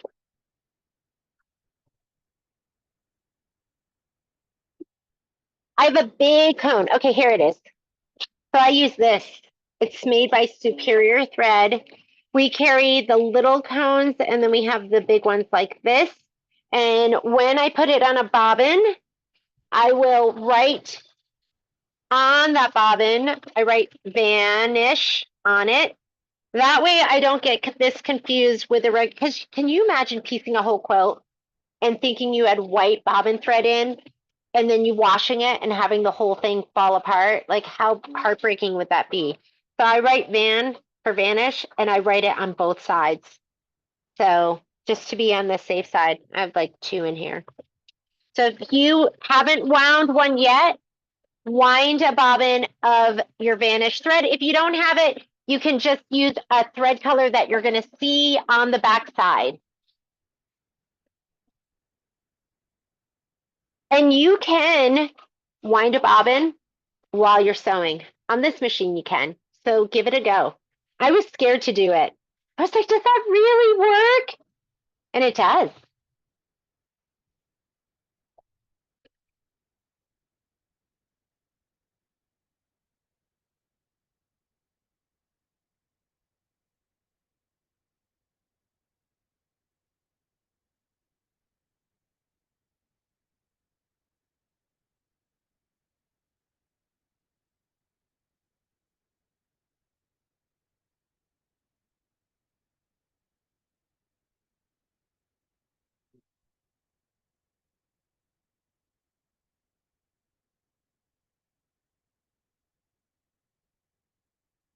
Now, if you're using the smaller hoops, you're going to see it's color coded. They're so smart. So the 6 by 10, when we go to do the fringe on the hat, so you have a little itty bitty, That's going to be one. See, it says the 5x7 design contains one row of hat pom-pom fringe. The 6x10 design contains 2 rows of fringe, and the 8x8 design contains 3 rows. Now they've also color coded it for you. So when you go onto these instructions and you have a choice, like right here or right here, this is going to be for the 6x10, and that's going to be for the 8x12, which becomes really important when we go to sew on the binding, because that's going to be for the 5x7, that's going to be for the 6x10, and that's going to be for the 8x8, meaning it's step 21 in your stitch out, step 23 in your stitch out. The 8x8 will be step 25. That's going to be the steps that I'm focusing on if I'm looking at my screen. Hopefully that wasn't too confusing. Oh my goodness, you look amazing. I'll go ahead and trim all of these like icky pieces. I'll just do that later. And I'll do that with my tweezers and one of my hook snips, my snips with a hook. All right, fringe time. Go ahead and get situated. Wind your bobbin, your vanish bobbin. We're going to be switching back and forth. First thing you do is you do the fringe with the vanish, and then you put your regular bobbin in, and it stitches the stitch that holds that fringe down. So we're going to go back and forth between those 2 bobbins. So fringe instructions for each design are listed together in these instructions. So here, the image, step number 33 right here. See how it says? It shows you a picture of your water soluble. So you're going to put that in because you want these to be able to be released. So the image in these instructions show the 8x8 design. If stitching the 5x7 or the 6x10, the actual stitches will differ from what is shown in these. So the first thing we're going to do is we're going to change our bobbin to the water soluble thread, or if you don't have water soluble thread, do a visible color, but I would get some water soluble thread for future projects. I'm going to slide this off. I'm holding this because I don't want it to move. And we're just going to put our water soluble bobbin in. Finish. Ooh, here we go. Yeah, if this wasn't marked, I would totally just think this was embroidery bobbin thread. Slide this back on. I still have, oh no, I have my black in. You got to change your thread out too.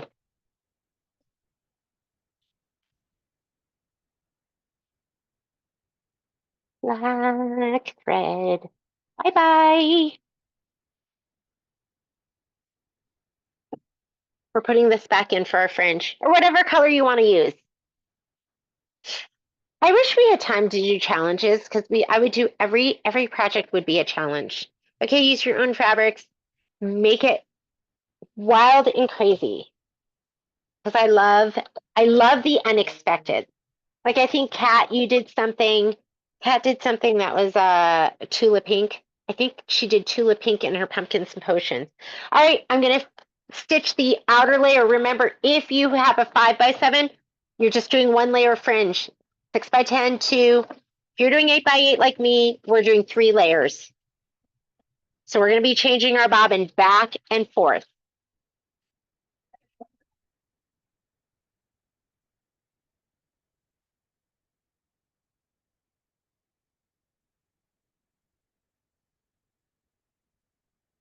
Fringe, water soluble. Tack down, regular bobbin thread.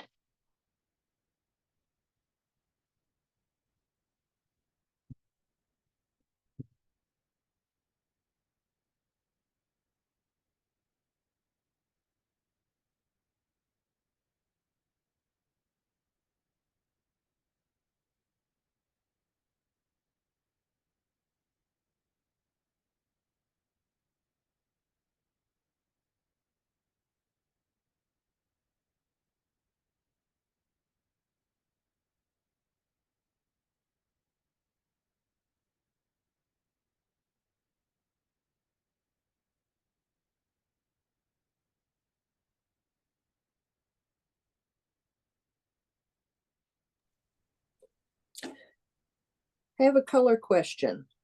Okay. I don't have your color thread. I don't know if you can you see?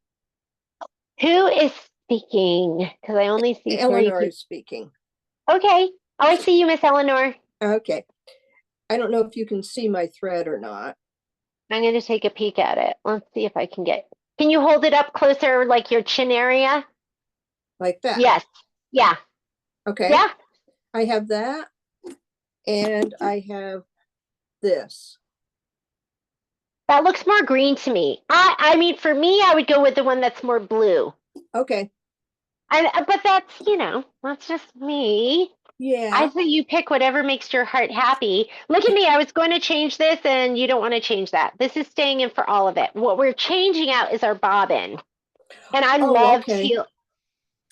Right now, so we just did this. You're going to leave that. Are you talking, Eleanor, are you talking for this? Are you talking for the backside? Yeah, I mean, because if you're using these fabrics, I think the blue goes a little better than the teal, that greenish, bluish that you had. So, but are you using the fabric kit? Or are you using your own fabrics?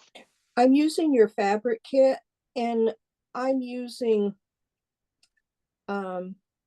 isocord thread. Yeah. So I might stick to something more blue. Okay, so I'm using 3410 around the hat brim, which I haven't done yet. And then I wanted something lighter for the pom-pom. For the little pom-pom, so I chose 3951. Yeah, that color looked great. I think that'll be a great one. Okay. See, I'm way behind you guys, but I'm listening too. Okay, and you'll get the recording too if you need to go back to it. Okay. Take out your dissolve away thread, put in your regular bobbin. It's gonna stitch the fringe down so you can pull it away kind of at the outer edge. I'm gonna put this back in.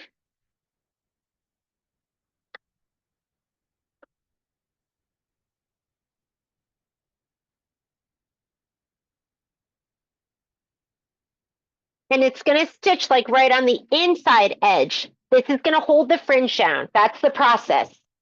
Sometimes it's easier to understand what you're doing if you understand the process. I'll see you, Miss Connie. I got your order. I'll put it together when I get to the store. So you need that regular bobbin in there. And that's going to hold down these stitches. After it does this inner part that holds the fringe down, we're going to change our bobbin again. And you're going to put your Vanish dissolve away thread in.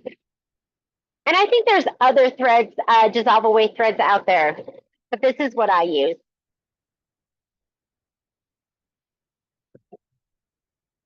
Okay, that's the holder downer. Change out your bobbin. We're going to put Vanish back in, or dissolve away, whichever one.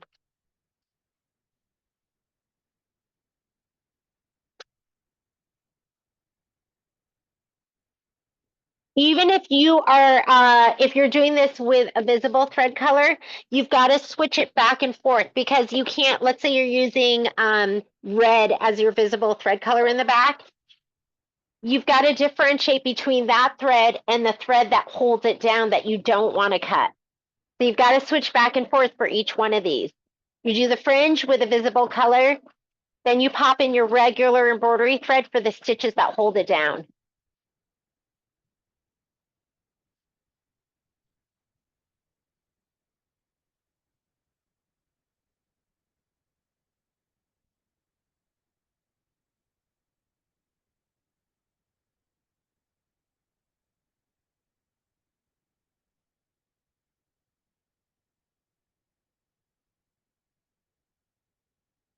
So in your instructions, you're going to have, this is for all three hoops, 5x7, 6x10, and 8x12 or 8x8. This step is only going to be for the hoops that have the 6x10 and the 8x8. Okay. This step is only for the 8x8. So this is the first layer fringe, the second, and then the third. Hopefully that's not too confusing.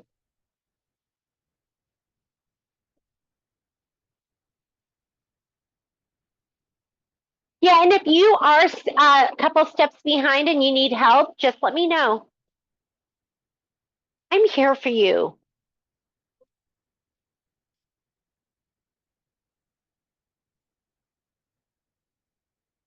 All right, that's your fringe with your water soluble. Put back your regular bobbin in.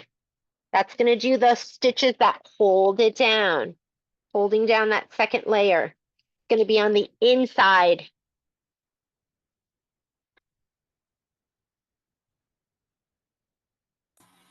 Jeannie, Yeah. when you break a needle, how many stitches do you recommend going back? It depends on like what's being stitched out, but I go anywhere from 10 to 20. Okay, and you always turn off your machine and turn it back on? No. For what? For changing my needle? No, my needle broke. Yeah, I rarely turn the machine off and back. Oh, when you broke your needle, did it kind of hold your embroidery in one spot and make it so it couldn't move? I didn't notice it because I wasn't watching it that close. Because if my needle just breaks, I usually don't turn my machine off and on again. If I feel that something weird was happening and it was impeding the movement of my hoop, then I'll turn my machine off and back on again to recalibrate it to make sure it's in the right spot. Like I have had times where I've stepped away, the foot's gone under the fabric, it stitched it down in one spot, it made a big old mess. And in those situations, I always turn it off and back on again. To be on the safe side, you can always turn it off and back on again for it to recalibrate. Okay. But if you start stitching and it's right where it's supposed to be, you're fine. It's only if suddenly you're not where you're supposed to be that you go, oh shoot, something happened. I need to turn my machine off and on again. So just did that inner stitch to hold your fringe down. We're going to do the next layer of fringe. You're going to change out your bobbin to your water soluble. But I didn't know when I first got started, I was at my friend Sage's house. She's got a beautiful beach house in Bolinas, and I set up my machine right by the window so I could look out as I was embroidering, and my embroidery arm hit the windowsill because I was so close, and I didn't think anything of it, and I started stitching, and my embroidery was like an inch down and an inch to the right. I was like, oh my God, my machine's broken. Something's wrong with it. And I just kept trying to stitch, and it was still in the wrong spot. I didn't realize that all I needed to do was turn my machine off and back on again. It would recalibrate, and that I needed to move my machine away from anything that my embroidery arm could hit. Here's fringe. And then we're going to do tack down. And you could do, oh my God, wouldn't this be so cute in different colors? You could do it all in different colors. I did mine in white. Is it so cute? Well, it worked out all right. White pom-pom, love it.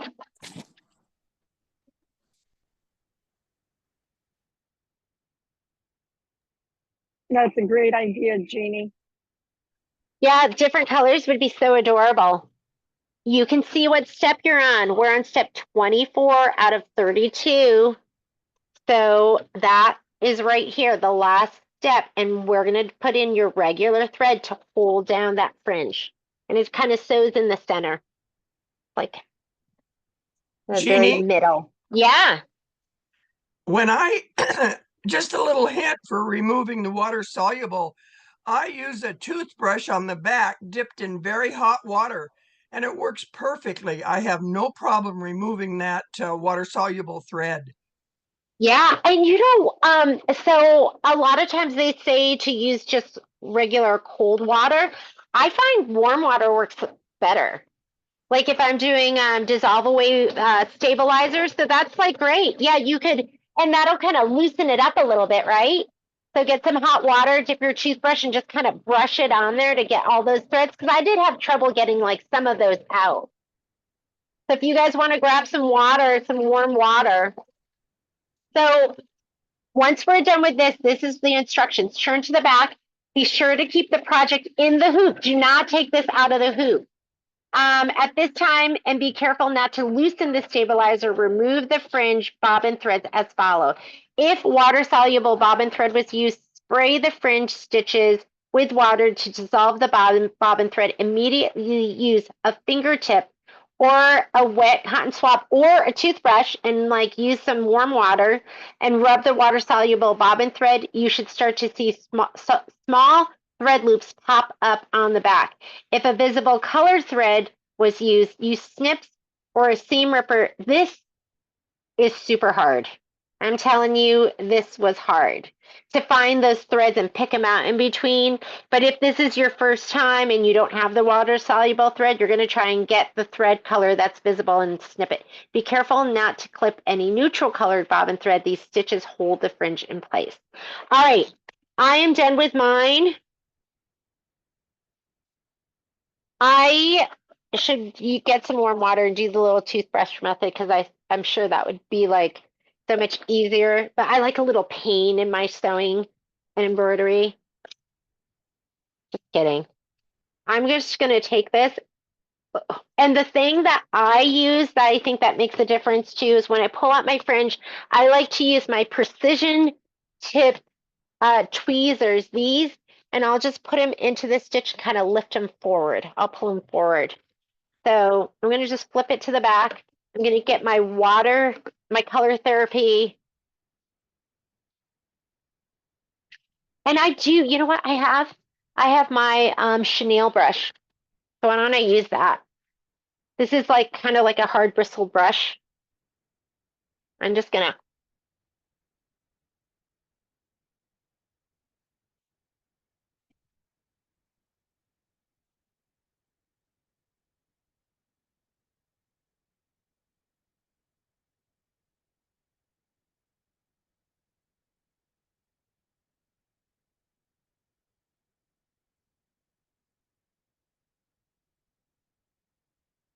Don't want to break my thread, so I'm not going to be too rough. And then, whoops, sorry. I'm going to flip this to the front. I'm just going to try and lift those threads out. So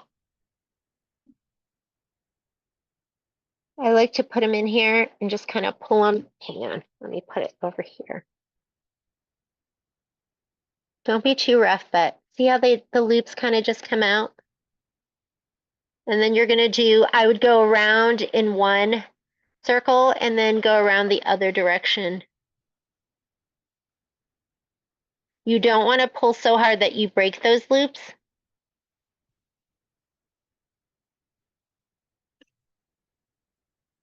And just take your time. And if they're not coming out and you're using water soluble, you need to like wet it a little bit more.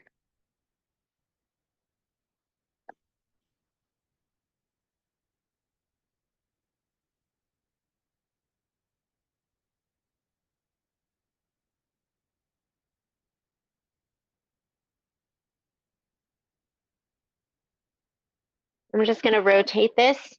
I'll do one round and then I'll go back in for the other round. And then go back in for the other round.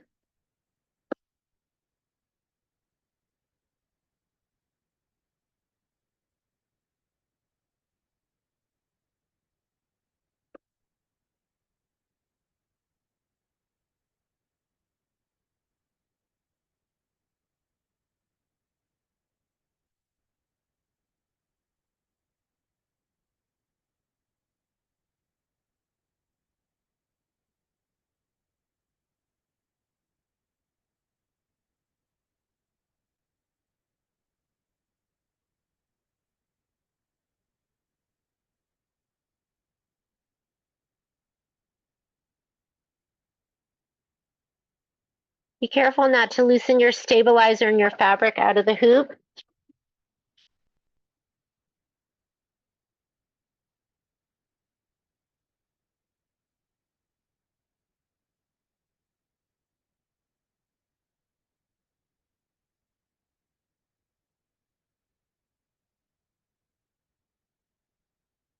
Don't be too wild with your stitches too.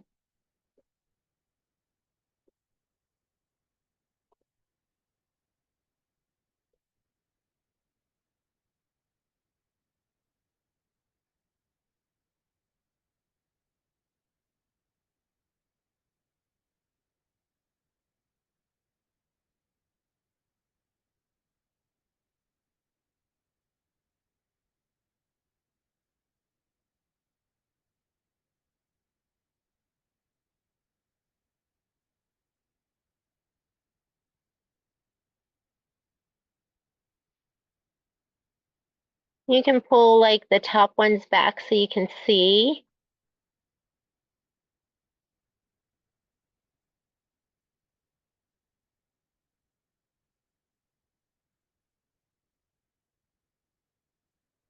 I'm just going to keep rotating, and you've got 3 layers to go. And I'll wet it again.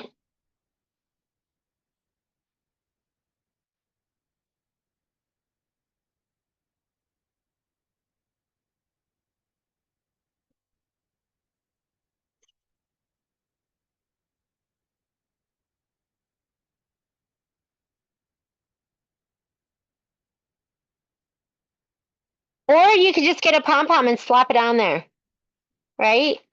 I have pom-pom. There's so, if you're like me, you've done lots of different crafts. I've like so many supplies. And then I used to volunteer and go do art classes with my kids. They don't have art teachers anymore. So sad. I don't know about you guys, but that was like my favorite. My home ec classes. Oh my God, I loved home ec.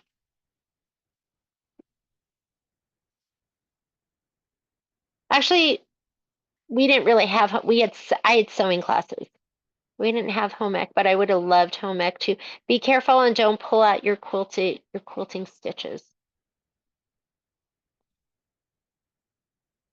And if you're finding you can't get them to release, like just wet it a little bit on the back. I wouldn't battle it too much. My first layer fringe, now I'm gonna go in for my next layer fringe. I'm gonna give it a little shot from the back too, because that'll kind of release stuff over here.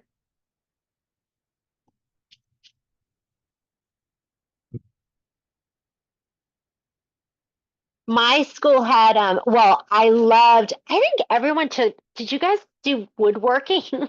Like we had, it's kind of scary. We did that in middle school and we were using like the like power tool kind of stuff. Okay, I'm gonna come around my next row. So we made like little shelves and oh my God, I loved all of those classes. I don't know if I should have been trusted with that kind of equipment though.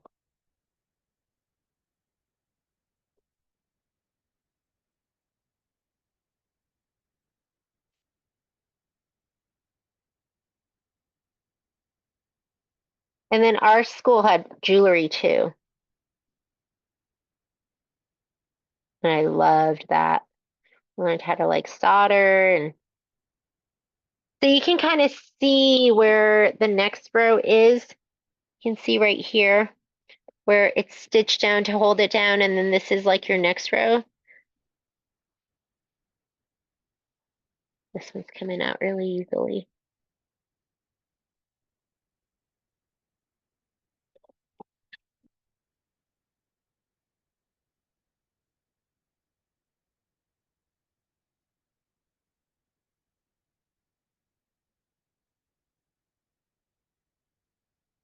I have that row in between.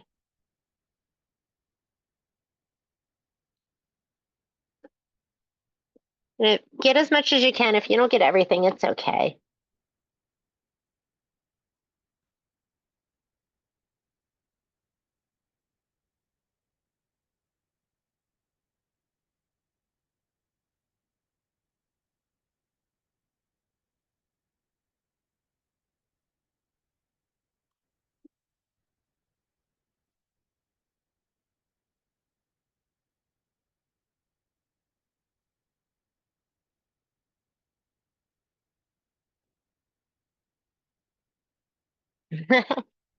Better late than never, Miss Rollo. We're fringing. It's fringe time. This is a good thing to put like the TV on.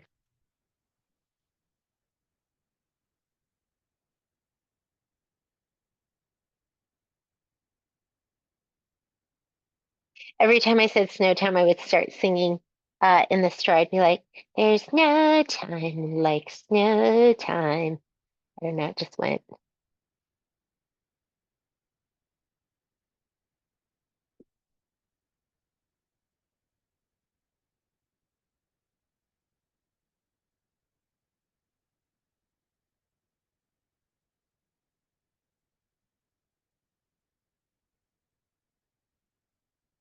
And it's up to you.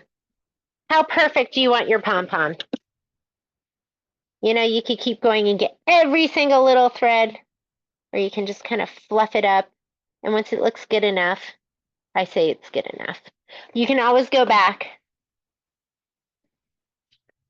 Hi, But Judy. it's pretty. Hi. This is Judy Klepp. Hi, Miss Judy. Hello. I'm a bit older than you are. And home ec was the only class I ever got a D in. Oh, Judy. I think it was because I didn't like my teacher. Yeah, that was happens. very hard. But it was after I was out of high school before I actually taught myself how to sew. Yeah. So But was we home didn't get any ec? of those. We didn't get any of those woodworking classes. I think they were. I was in the 60s, 50s, and Yeah. 60s, Yep. and they didn't do any of that kind of stuff. We were still having to wear skirts all the time. So That we were was we were talking about that the other day at the store, and some of the gals we were talking about gym class. Yeah. And and about how you had to like sew your name onto the back of your uniform. And I Yep. can't remember, I think it was Suzanne she teaches the accessory class, and she was talking about how, I can't remember what grade it was, where they were finally able to start wearing slacks in school.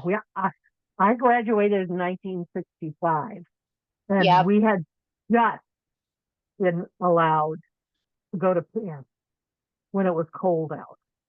Other than It's that, we crazy. always, and you had to sit on your or stand on your knees to prove that your skirt was long enough to reach the floor.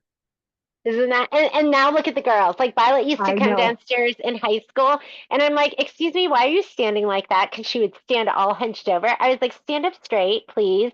And she would stand up, and the front of her shirt would go up above her belly button. Yeah. And I would be like, I don't understand why. I don't say anything anymore, because that's the style. That's what they're all do. wearing. They're cute. Yeah. Go ahead and let them flaunt their little belly buttons.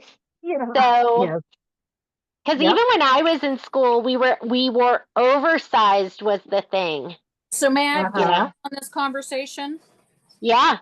I still have high schoolers, and they are not allowed to walk out of the house with their belly button showing, or dresses that are hiked up to their stuff. If they bend over, their butt still has to be covered. Yeah. No underbutt, right? No. I mean, they can wear spanky pants anyways, but they are not allowed the house in like their sports bra and stuff like that. Yeah. I know. I love Violet. I'm like, okay, whatever. Your belly button showing, okay. But whatever. Yeah, right. They're because you know what they're gonna do, Rolo? They're gonna go to school and they're gonna change. They're gonna change it anyway. So what? Yeah, they're gonna change. Because I have too many friends, and they will get narked on quicker than their eyes can blink. And I wonder if at Bishop Minogue it's probably not dress code too. No, they don't care. They really don't. They don't. But for me, they don't care. My kids will dress appropriately and not be sorry for the nasty word. They're not scamming. Oh my god. Yeah. I know. I would never let them do that. Yes. So we are fringed. And I know some of you might still be working on your fringe. I think what we're going to go do is let's go ahead and do these couple of steps. We're going to go through all the way to where we put the tab on. And then we're going to we'll take a 5-minute break, see if we can get you caught up for the binding. Because the binding for me takes reading and concentration to get all of that on. But your fringe should look something like this. Release it. And if you have I like this long thread, where is he coming from? But just kind of fan it out. You can give him a haircut if you broke some of those threads. Go ahead and give him a haircut. But he looks great. I'm just going to go ahead and leave it just the way it is. Now it says turn the hoop to the front. Work from this. Oh, you know what? It said to work from the center out, and I worked from the out in. Say Same thing, you'll go ahead and get it done. I'm sorry about that. I did work from the outside into the center because I think it's easier that way because these don't kind of cover it. But anyways, allow the project to dry. I don't do that. Because mine's not really saturated. It's a little bit damp, but it's going to be fine. You're going to turn the hoop to the back, place the back fabric right side up, and cover the background tack down and take the corners and edges in place. So I'm going to go ahead and take my hoop and I'm going to flip it over. I didn't get mine too wet. It's still kind of moist, but it's going to be fine. Hold this. If your hoop's tight, you can see mine's pretty tight. Hold it. I'm going to turn it to the back side. You're going to grab your back fabric, and it should be a piece like this. And go ahead and cover. You can kind of match it with what you see in the front, and we're going to tape. So my favorite tape is Transport. It's just medical tape. We sell it in the store. I think it's like $2 a roll. Or you can just get it locally wherever you live. What I love about it is it's super sticky and it rips really easily. I do love the Kimberbell tape, and there's a time and a place for everything. If I don't want as much stick, I'll use the Kimberbell tape, but I love how easily this rips and I don't have to use it in a tape dispenser. So I'm going to go ahead and tape up my corners. Jeannie, did you? Yeah. God damn it. Did you put fusible backing on the back of your background fabric? I did. Yeah, so there's fusible on here. Okay. Because I think you'll get some shadowing through of this other stuff. So I would go ahead and put a piece of fusible woven on the back. Okay. We're going to tape this down. Corners are super important. And then they do have you taping like the edges. So I'll just go ahead and do all of that.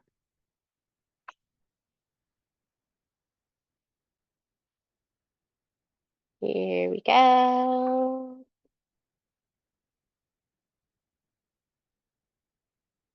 Oh, he's down. He's down for the count.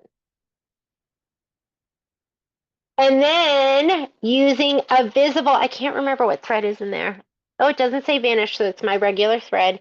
It says using a visible thread color, stitch the back fabric, tack down binding placement line, and remove the tape from the back. You want to be able to see that tack down line that goes around because that's what you're going to line your binding strips up with. So it's really important. So I'm going to flip this back. Make sure you have your regular bobbin in. You want that regular bobbin. Slide your hoop back on. If it's sticky, hold this. And I could use this. I can just leave that in. That's going to be fine. But leave a color that you can see if you want to put your orange in or something like that. But a color that contrasts. Does the bobbin thread have to be visible? Bobbin thread does not have to be visible right now. Thank you. Yeah, doesn't make a difference right now. I just have my regular white bobbin in there. Okay. He's so cute. He's cute. He is really, really cute. Look at him. And his little hat's so cute.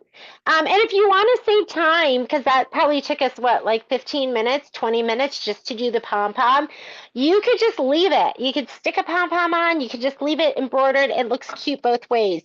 So if you're trying to bust these out and you're going to give them to all your, but the fringe does make it kind of special. Okay, we just did this part. Use a visible thread. I'm just leaving in my blue. We're going to stitch the back fabric, tack down, bind it. This is also your binding placement line. Remove the tape from the back. So go ahead and hit start. If this is like close to the edge, you might want to watch it. Get your stiletto, whatever. But that blue that I'm stitching down, that is what we're going to line up our binding strip with. To have a color you can see, you could put the orange in. The orange would be great too. Jeannie, these turned out so cute. What I'm doing is I'm going to do a couple of not bench pillows, the 18-inch pillows with different bell things. So that's why I didn't put the binding on them. Oh, cute. Is that Kathy? Was that you, Kathy? Gloria, I'm sorry. Oh, it's Gloria? Yeah. Yeah. So that's adorable. So are you doing like, and wouldn't that be cute? You could do like this one, you could take this one, mirror image him to do, are you doing 4 of them? I'm actually doing a 18-inch pillow, so it's going to be different little Kimberbell Christmas icons or whatever they call them. Oh, got it. Got it. You're going to have to post it so we can all see. I will. Inspire us. I got to get 2 of them done. So Yeah, because this doesn't have to be a pot holder. You could just border it and turn it into a pillow. You could do wall hanging. You could embroider it with everyone's name in the little hat area if you wanted. So it can be whatever you want it to be. Do you want me to show you? Like I could show you later how to add a name there if you wanted to. All right.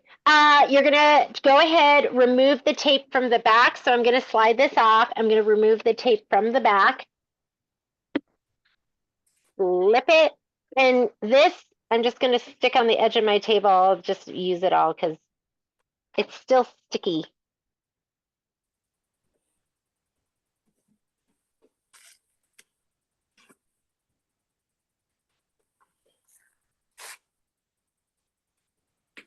Hang on just a second. Going to...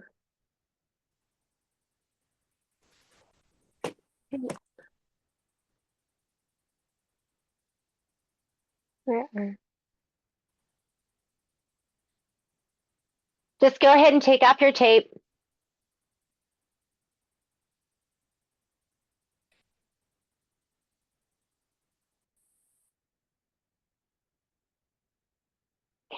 Sorry. Jeannie? Yeah. Yes. Do you have a question? No, I'm gonna leave you now. Okay, my darling. Okay, thank you, thank you. Yeah, and the video will get posted like on YouTube, but I'll also send it out as well. So if you need That's that. good. That's good. All Thank right. Thanks for joining. Bye bye. Jeannie, Yes. so I broke my second needle and it went down inside my machine and I can't find it. Is there a magnet? So where so follow your thread path back. If I break a needle, especially if I break more than one, I'm going to follow my thread path back and I'm going to see if anything is getting caught. Like if my thread's getting caught, I don't use a spool cap here. If I do, I use the little gray one that pops in. I never use like these because sometimes your thread gets caught in between. If it breaks down in there, I would take your bobbin cover off, and if you don't see it, if it's not like in the bobbin case and you can't find any of the little pieces, there are magnets inside the machine that are placed so they kind of stuck the pieces of your needle. I would take your hand wheel, gently roll it, make sure nothing is hitting, and if it seems like it's rolling and it's fine, I would just keep stitching. Okay, should I put a new needle in before I roll the hand wheel? Yeah, because you want to see if that needle is hitting anything. So I would put a new needle in and just gently hand roll it and just make sure everything seems like it's moving fine. Don't thread it. Just leave it unthreaded. Just roll it, make sure everything's moving fine. If it's moving fine, I would just keep on stitching. If you've inspected everything, you don't see that needle anywhere and it's not caught up in your fabric or anything, flip it to the back side, see if you can find those pieces of needle. There, like I said, there's magnets that are placed inside the machine that are meant to like attract that and pull those out of the way. So you should be okay. All right, thank you. I've lost many a needle. Not many, but I've lost some needle pieces that I could never find. All right. Remember, this step here says that if you're in a 5x5, you're going to be on step number 22 on your screen. If you're a 6x10, you're going to be on step 24. And if you're using an 8x8, the 8x8 design, you're going to be looking at step 26 on your screen. It wants you to stitch the loop placement line. I'm going to go ahead and slide this on. Doesn't say anything about the color. So I'm just going to go ahead and leave this in. It's not like, let's see, do we see that loop placement line? I don't even know if we see that. Jeannie, do we yes. have to trim our back fabric or not yet? It says nothing about trimming the back fabric, so I would just go ahead and leave it. Okay, thank you. Did I miss something though? I want to make sure. Let's see if we're supposed to turn Turn the hoop, we did that. Didn't say anything about trimming. And now I think we're good. Just stitch the loop placement line, and then we're gonna grab our ribbon. So I'm gonna go ahead, just stitch my loop placement line.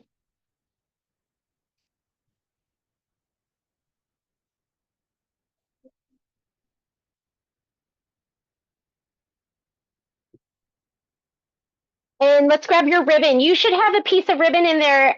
We put enough, I think, for 2. And I think it's already cut to size. So the ribbon, I think, is what, 5 inches? So 5 inches. I'm just going to measure mine really quickly and make sure I have 5. You don't want like so much ribbon. Oh, you know what? I have more than that. So I'm going to cut mine down to 5 inches. Let me do that really quickly. You're not going to see. I'm off screen. 5 inches of ribbon. There we go. Coffee time.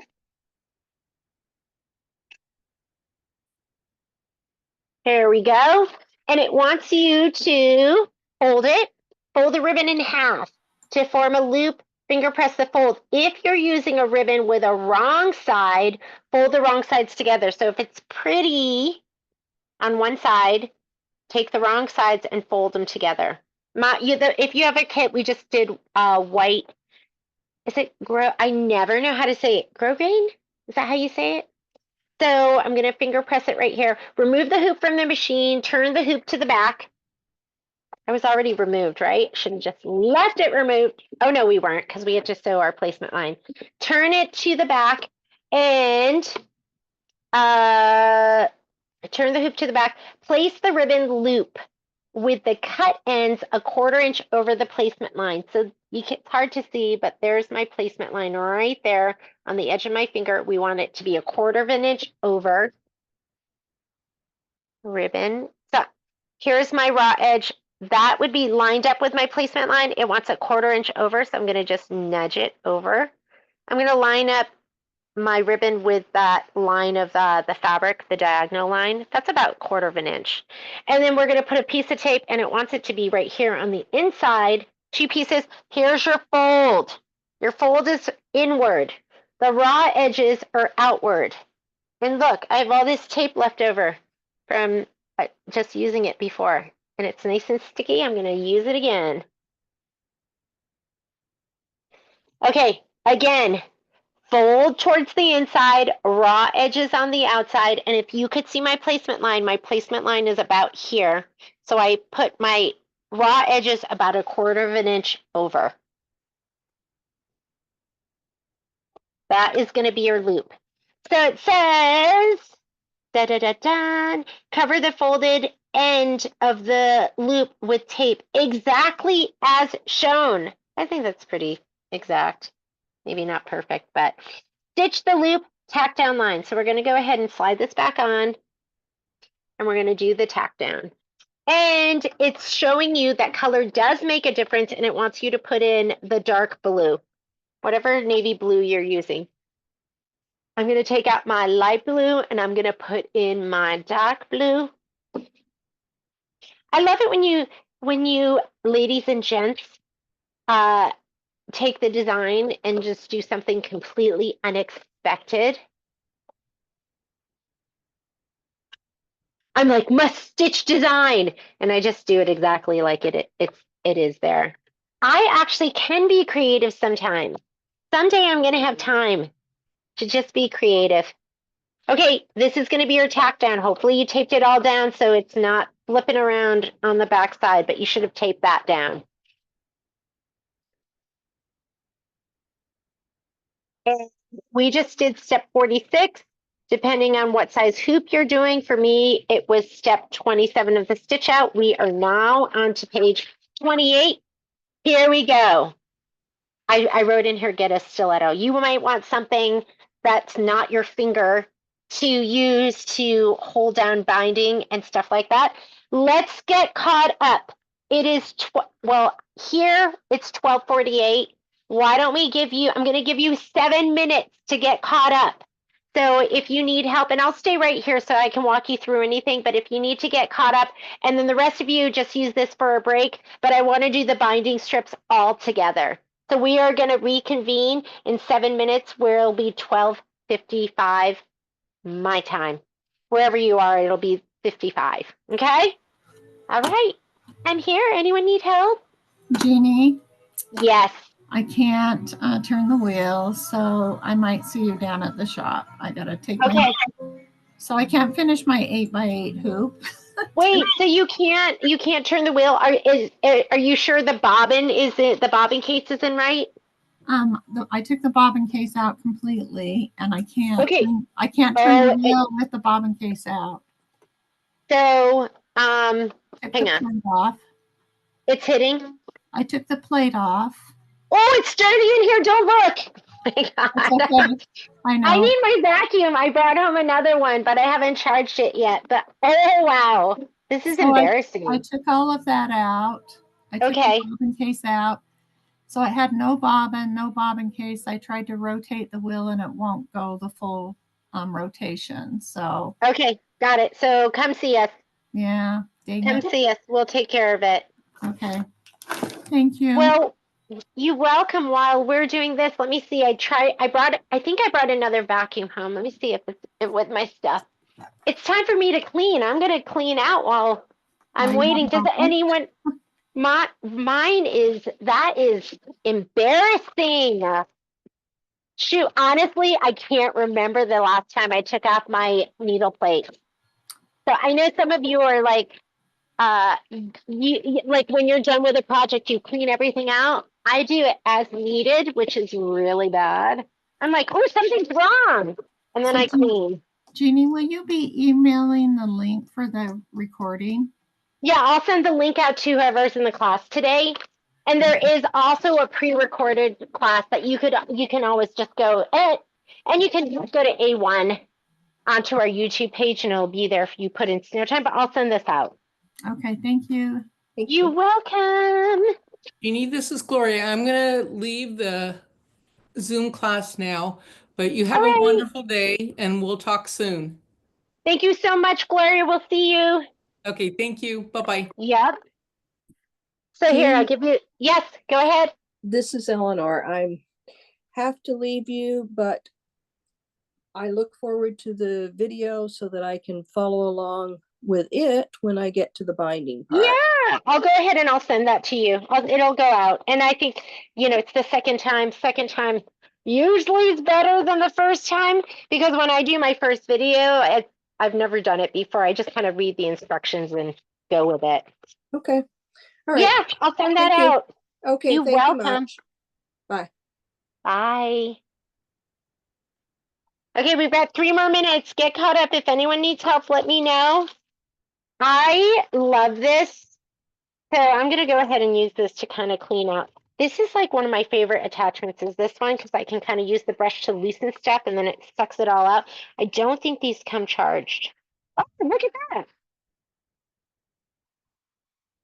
Okay, let me turn it off. Okay, vacuums trigger my dogs. Here comes Momo. He's ready to fight. There's your, and you can plug this right into your sewing machine. Or if you have like a USB port in the car. I also love this one. Where is it? Momo, no. Here. What is that vacuum, Jeannie? So it's called the Sonic Power. And it's just a cordless vacuum. Just really kind of nice and convenient. Makes great holiday gift. So you can use it in your car. You can use it because I have another vacuum and I love it, but it has a cord. And you know how sometimes it's nice to just use cordless.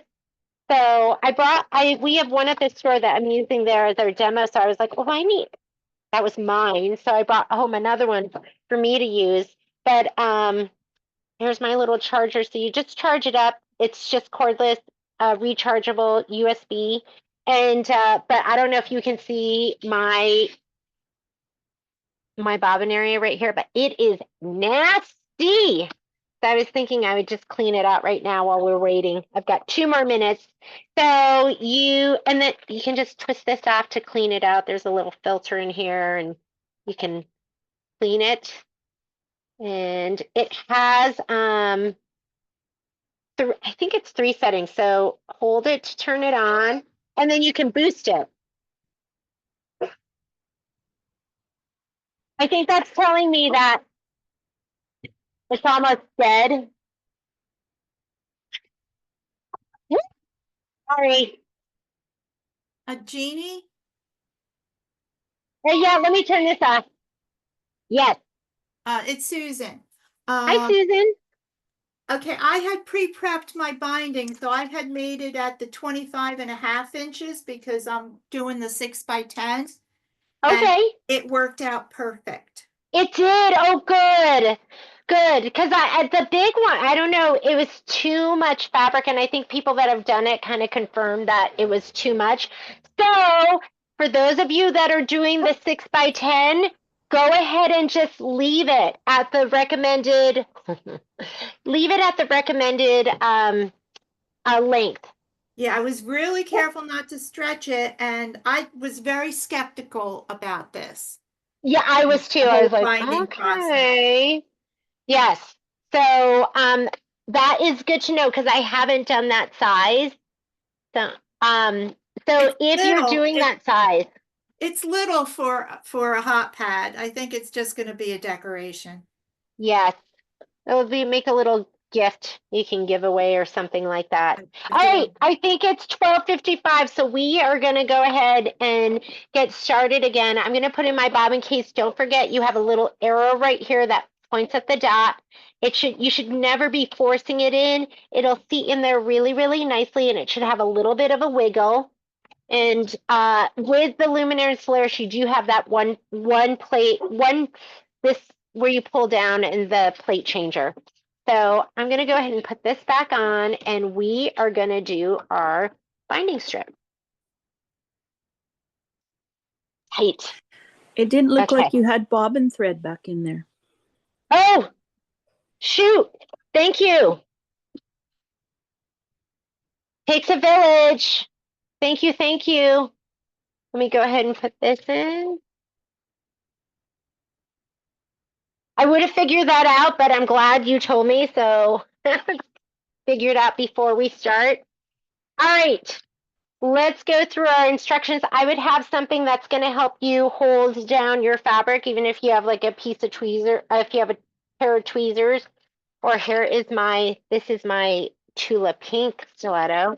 And then let's read our instructions. In the following steps, do not pull or stretch the binding loop when you place it. Allow the binding loop to lay in place naturally. So place the binding loop prepared in part 1. So this is our binding loop right here. In part 1, along the bottom edge of the hot pad, place the binding loop seam in the center of the bottom of the hot pad to ensure the seam does not end up in a corner. You don't want it all bulky. So let me grab my binding loop. And it wants you to find the seam. So here's my seam, or join, right there. Sorry, just my filming arm. Let me grab this. You're going to take that seam, and the seam is going to go here in the middle, right here, the middle of this part. You don't want it to end up in the corner and make it really bulky. Now, the folded edge is going to go towards the inside. The raw edge is going to get lined up with that outer stitch. So the outermost stitch that I did in blue, that's what it's going to get lined up with, okay? So let's read our instructions some more. Align the raw edge with the binding placement line. Stitched in part 2, direction step 42. And just know it's the outermost stitch that you're going to see. The fold of the binding should lay towards the center of the hot pad. So fold in, raw edge out, with the excess binding towards the left of the loop. Tape in place exactly as shown. So we're going to put this down here. Here's the middle. We're going to line it up with that outermost stitch edge. We're going to put a piece of tape right here, a piece of tape along here, and we're going to put one piece of tape outside of your stitching, okay? Over here. You ready for this? Let's go ahead and tape. So I'm going to put this down, raw edge lined up with that outer stitch. I'm going to put one piece of tape over here.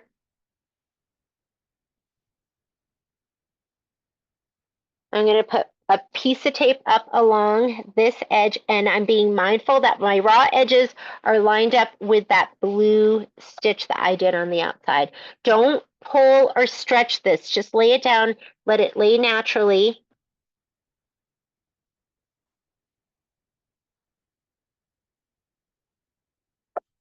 And then I'm going to put one more piece up here. Better more than not enough, right?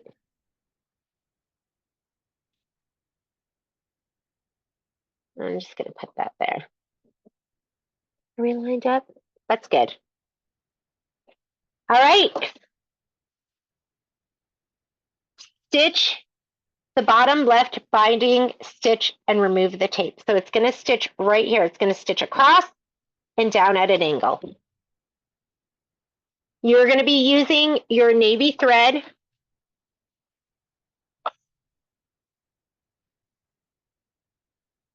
I'm going to go ahead, and if you're scared that it's going to go super fast, you can hold this down and it'll go nice and slow.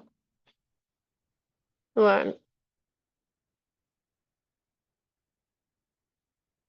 just holding down my start stop button, and it'll just stitch one stitch at a time, nice and slow, because it can be scary, right? And it's going to stitch across and down into the corner.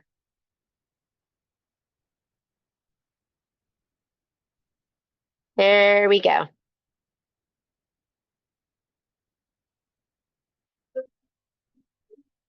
And you don't have to go that slowly. I just did.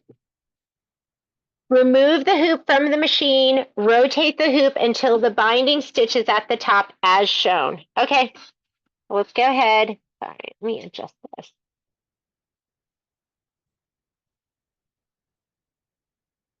Remove the tape too. So we're going to take off the tape.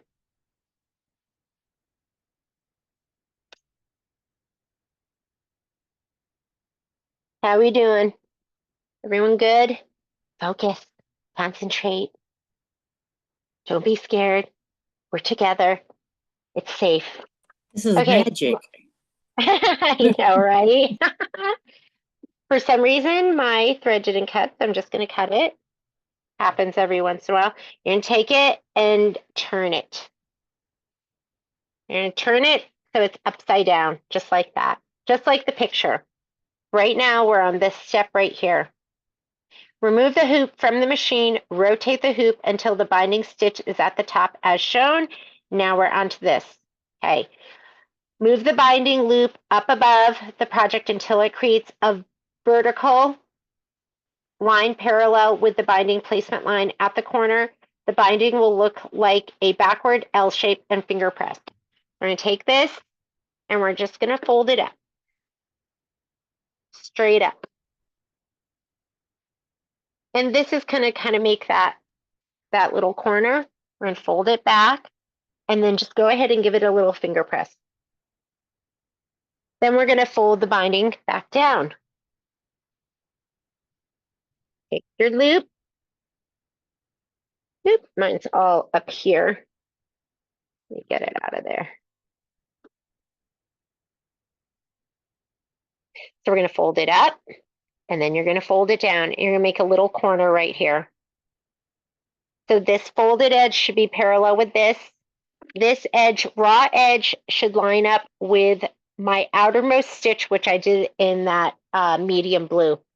And they want you to just go ahead and put a piece of tape along this inside. So just make sure. Do you want to see that again? Hopefully that wasn't confusing. This is what we have. This part, you're going to fold back and above, and then you're just going to fold it right down and make sure that this fold is parallel with that edge. And grab your tape. Don't stretch and pull this. You just want it to kind of lay naturally. We're going to just put this tape down. Your eye is going to stay over on this edge. Make sure the raw edge is lined up with that blue stitch. How far down does it want you to tape? Oh, it has you tape like a lot of it. We're just going to lay this down here. Flip it back. Make sure raw edge is lined up with that blue. And it's going to go like this. That's it. That's this step right here. Line up, tack down. And it's going to do a tack down. I'm not sure. I can't tell from the picture how long the tack down is, but it's going to go ahead and do a tack down right now. Line the raw edge, blah, blah, blah. Placement line, tape in place, exactly shown. I have, it says 29 on my screen. Oh, so right here is stitch number 29 because it wants you to rotate the hoop, return it to the machine. The excess binding loop should be towards the top right of the hoop. So now once we taped it, it's upside down, we take the hoop and we're gonna flip it back because you have to be able to slide it back on. And that should be this picture right here. There's our piece of tape. And then this is gonna stitch the whole edge. I might put one more piece of tape right up there because it's stitching that whole side down. And I imagine once you've done this several times, like Miss Kathy, who did 4 of these, then it should be really quick, right?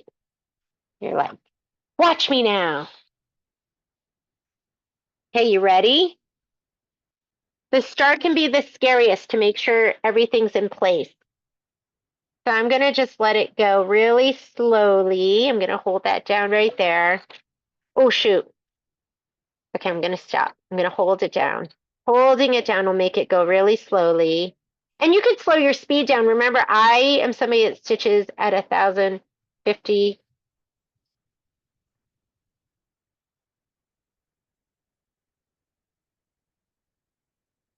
Sorry, I couldn't talk and stitch at the same time. I stitch at 1,050 stitches per minute all the time. It's the default, so why not? But it might be good for you to have something that can assist you in your stitching. Okay, that was this step right here, 54. Step 29 in your stitch out. We have 2 more steps to go. Left binding strip. Remove the hoop from the machine. Okay. And do you see now we're going to have his hat pointing to the right? Remove from the machine. Rotate the hoop until the left binding stitch is shown. So it should look like this, just like the picture. Here we go. And same thing. We're going to fold this up and then down.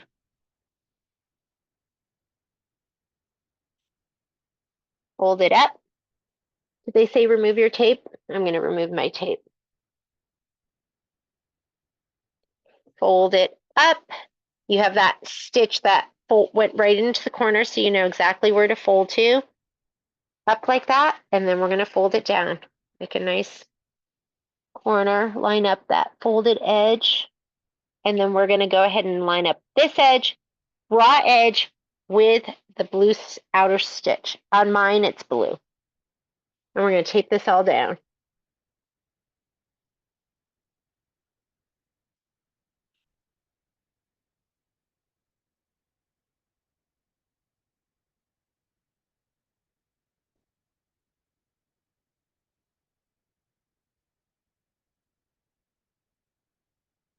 Don't stretch it or do the anti-stretch.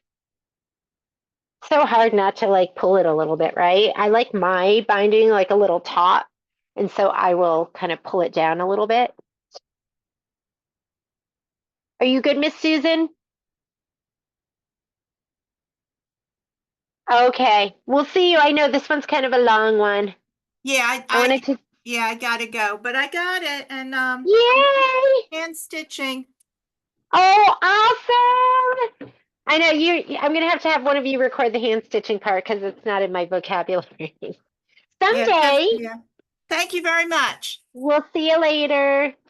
Oh shoot! I gotta get off of here soon because Karen Bowles gonna be starting the Merry Moments.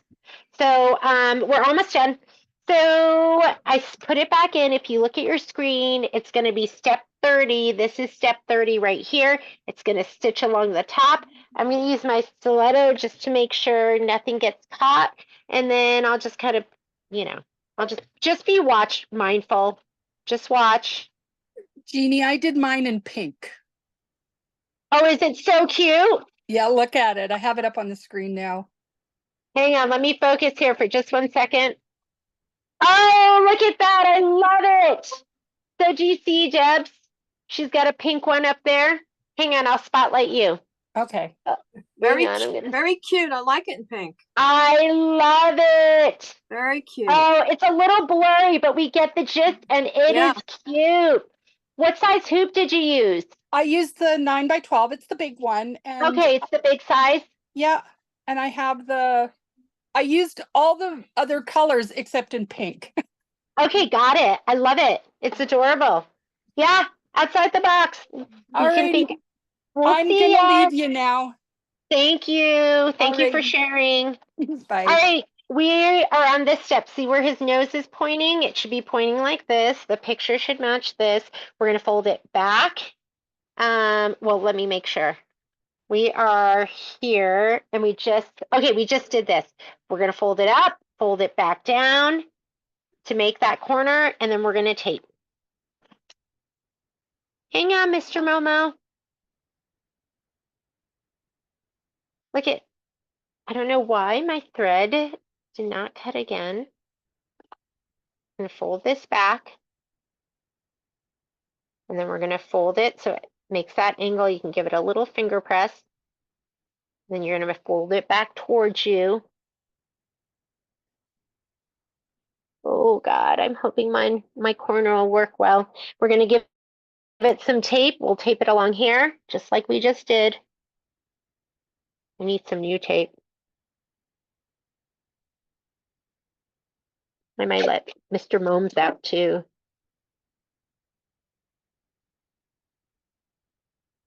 Don't stretch it or pull it. I love that pink. I know you've got fabric. You've got that stash of Christmas fabric. You could pull out some really cute fabrics.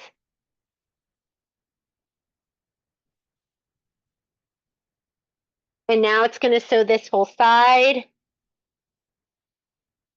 Let's make sure we've got the corner right. All right, we did 30. Remove the hoop. Move the binding loop up above the project till it's vertical. Binding will look like a backwards L, finger press. Move the binding loop down to create a fold. Align the raw edge of the binding loop vertically along the binding placement line. Tape in place as shown. Let's turn to the next page. Make sure they're not doing anything with the corner right now, or are they? Tape the bottom right corner of the binding loop to the outside of the project to keep it out of the way of the stitches as shown. So right down here, they want us to tape this. I'm worried about that getting in the way, but I'm going to go ahead and tape it right down here. I'm going all the way past that corner.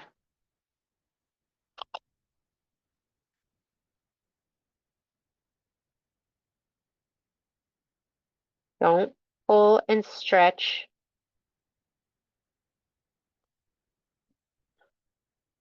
Return the hoop to the machine. I left mine on for this whole thing. We're going to go ahead and stitch this down. Here we go.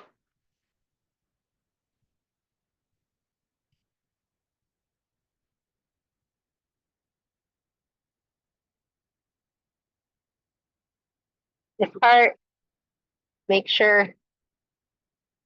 You just don't want him to get sewn down. You want it just out of the way, but you don't want to be stretching it. All right. Here's where we see how we did. So we just did this right here. Now we're going to do the last fold. And the last fold, we're going to align and we're going to stitch right across. And it's going to be perfect.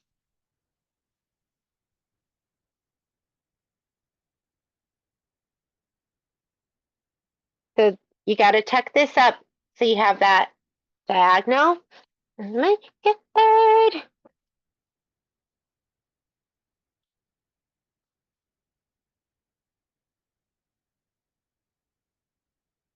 Mine is a little loose. Okay. I had this with my last one. I'm still over. And I don't think, you know what I think I should have done is I think I should have gone, I am lined up right to the edge. How's everyone doing? Because mine is even with that 1/4 inch out. I'm just going to go ahead and fold it like this and I'll ease that in there somehow. So I'm going to let it go. I have too much too. Do you have too much too? I took that 1/4 inch. What I'm thinking is maybe if I went a little past the edge, or I might take off a full 1/2 inch because I'm over. I'm going to let that edge go over and I'm just going to flip it around and I'll either cut it or I'll do something. But if you're over, I say let it go over.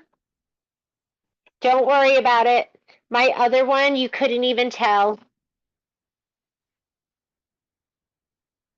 But I am over again, even with that 1/4 inch off. Jeannie, this can be a practice one and then we can make a pink one. Yeah, I know, right?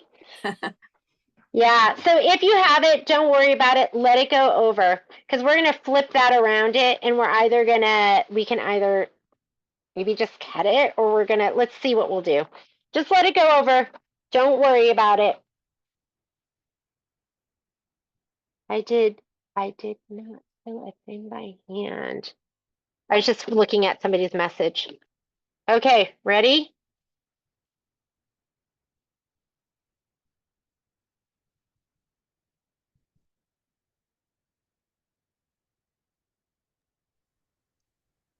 Jeannie? Yeah.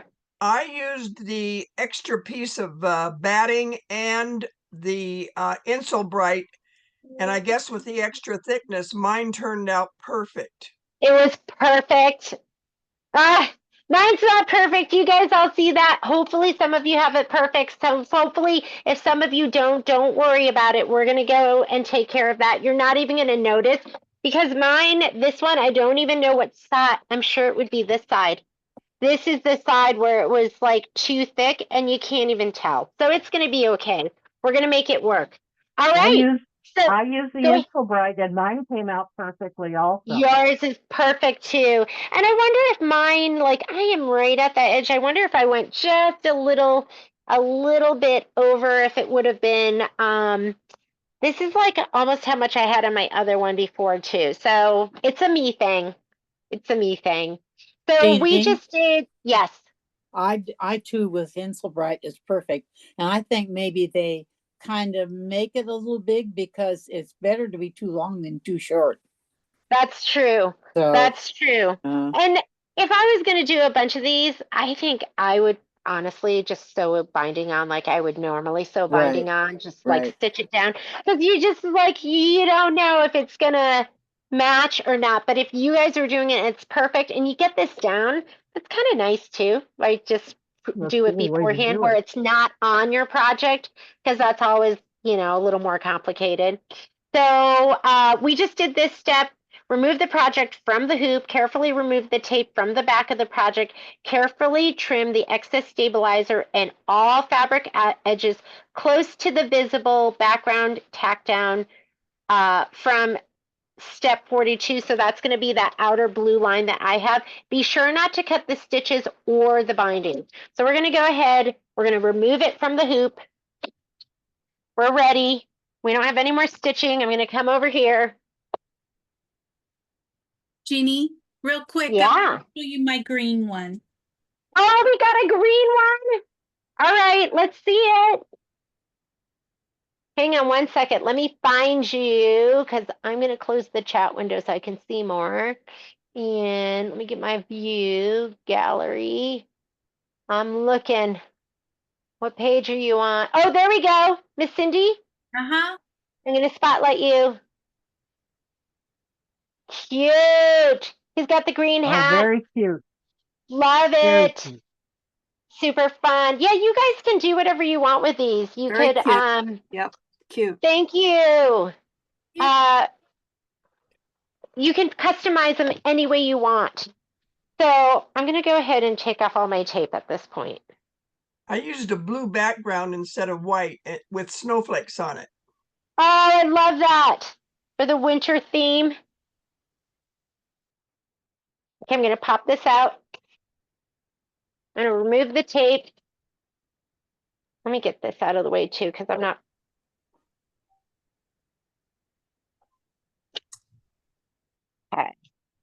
Let's take the tape off from the back. Did I already do that? I think I just have it right here and here.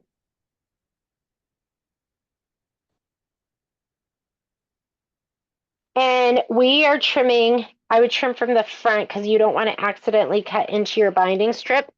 Take your time. Get my rotating mat.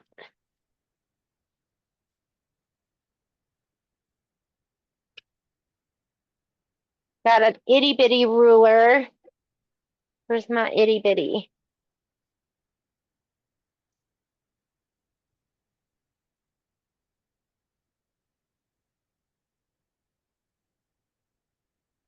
Okay, don't cut your binding strip, and we're just going to cut right around this binding.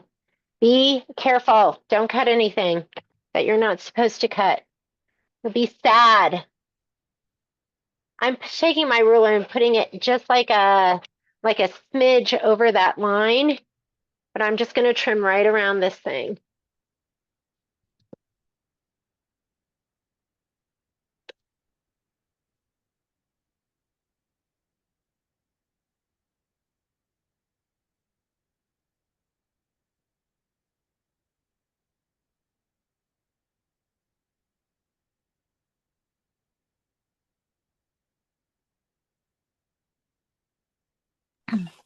Jeannie, do you like your Martelli cutter?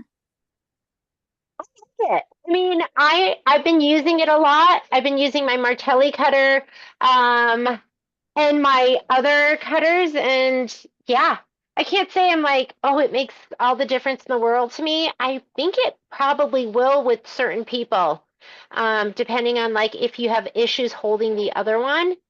But yeah, I have my other ones and whatever's around, but I have several of the Martellis now, and I've just been using them. That is my sister's absolute favorite. And Does she love it? She loves it, uses nothing else, and I can't use it. You know, I feel like I had to train myself. Like I had to train myself to use it. But now that I get it, because it felt awkward and just different at first. But yeah, it's probably going to be the right tool for some people. I know it's supposed to help with hand fatigue. Yeah, and you know, I think you just kind of push and the finger rest here, and so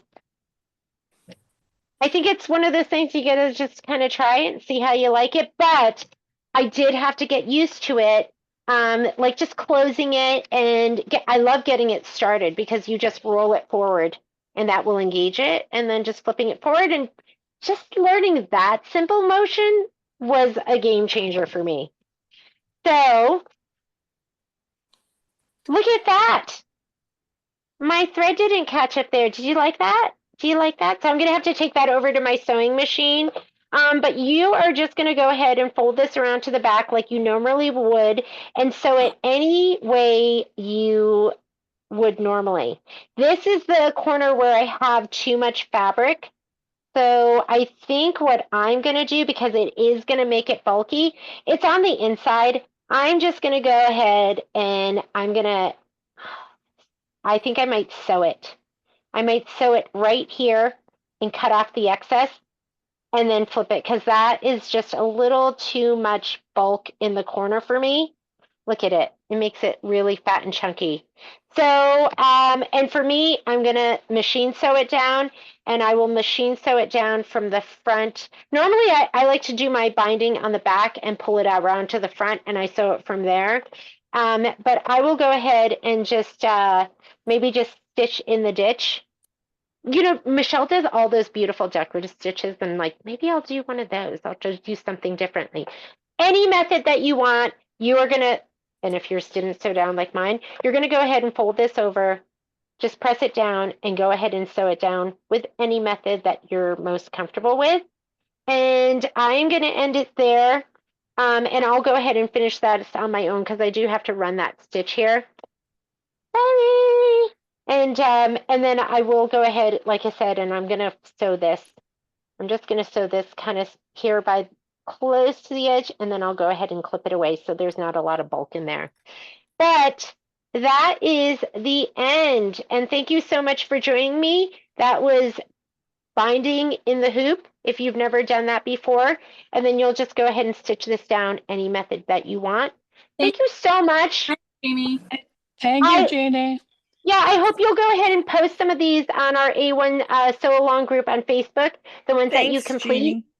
And Thanks, if you Jeannie. have any questions, reach out.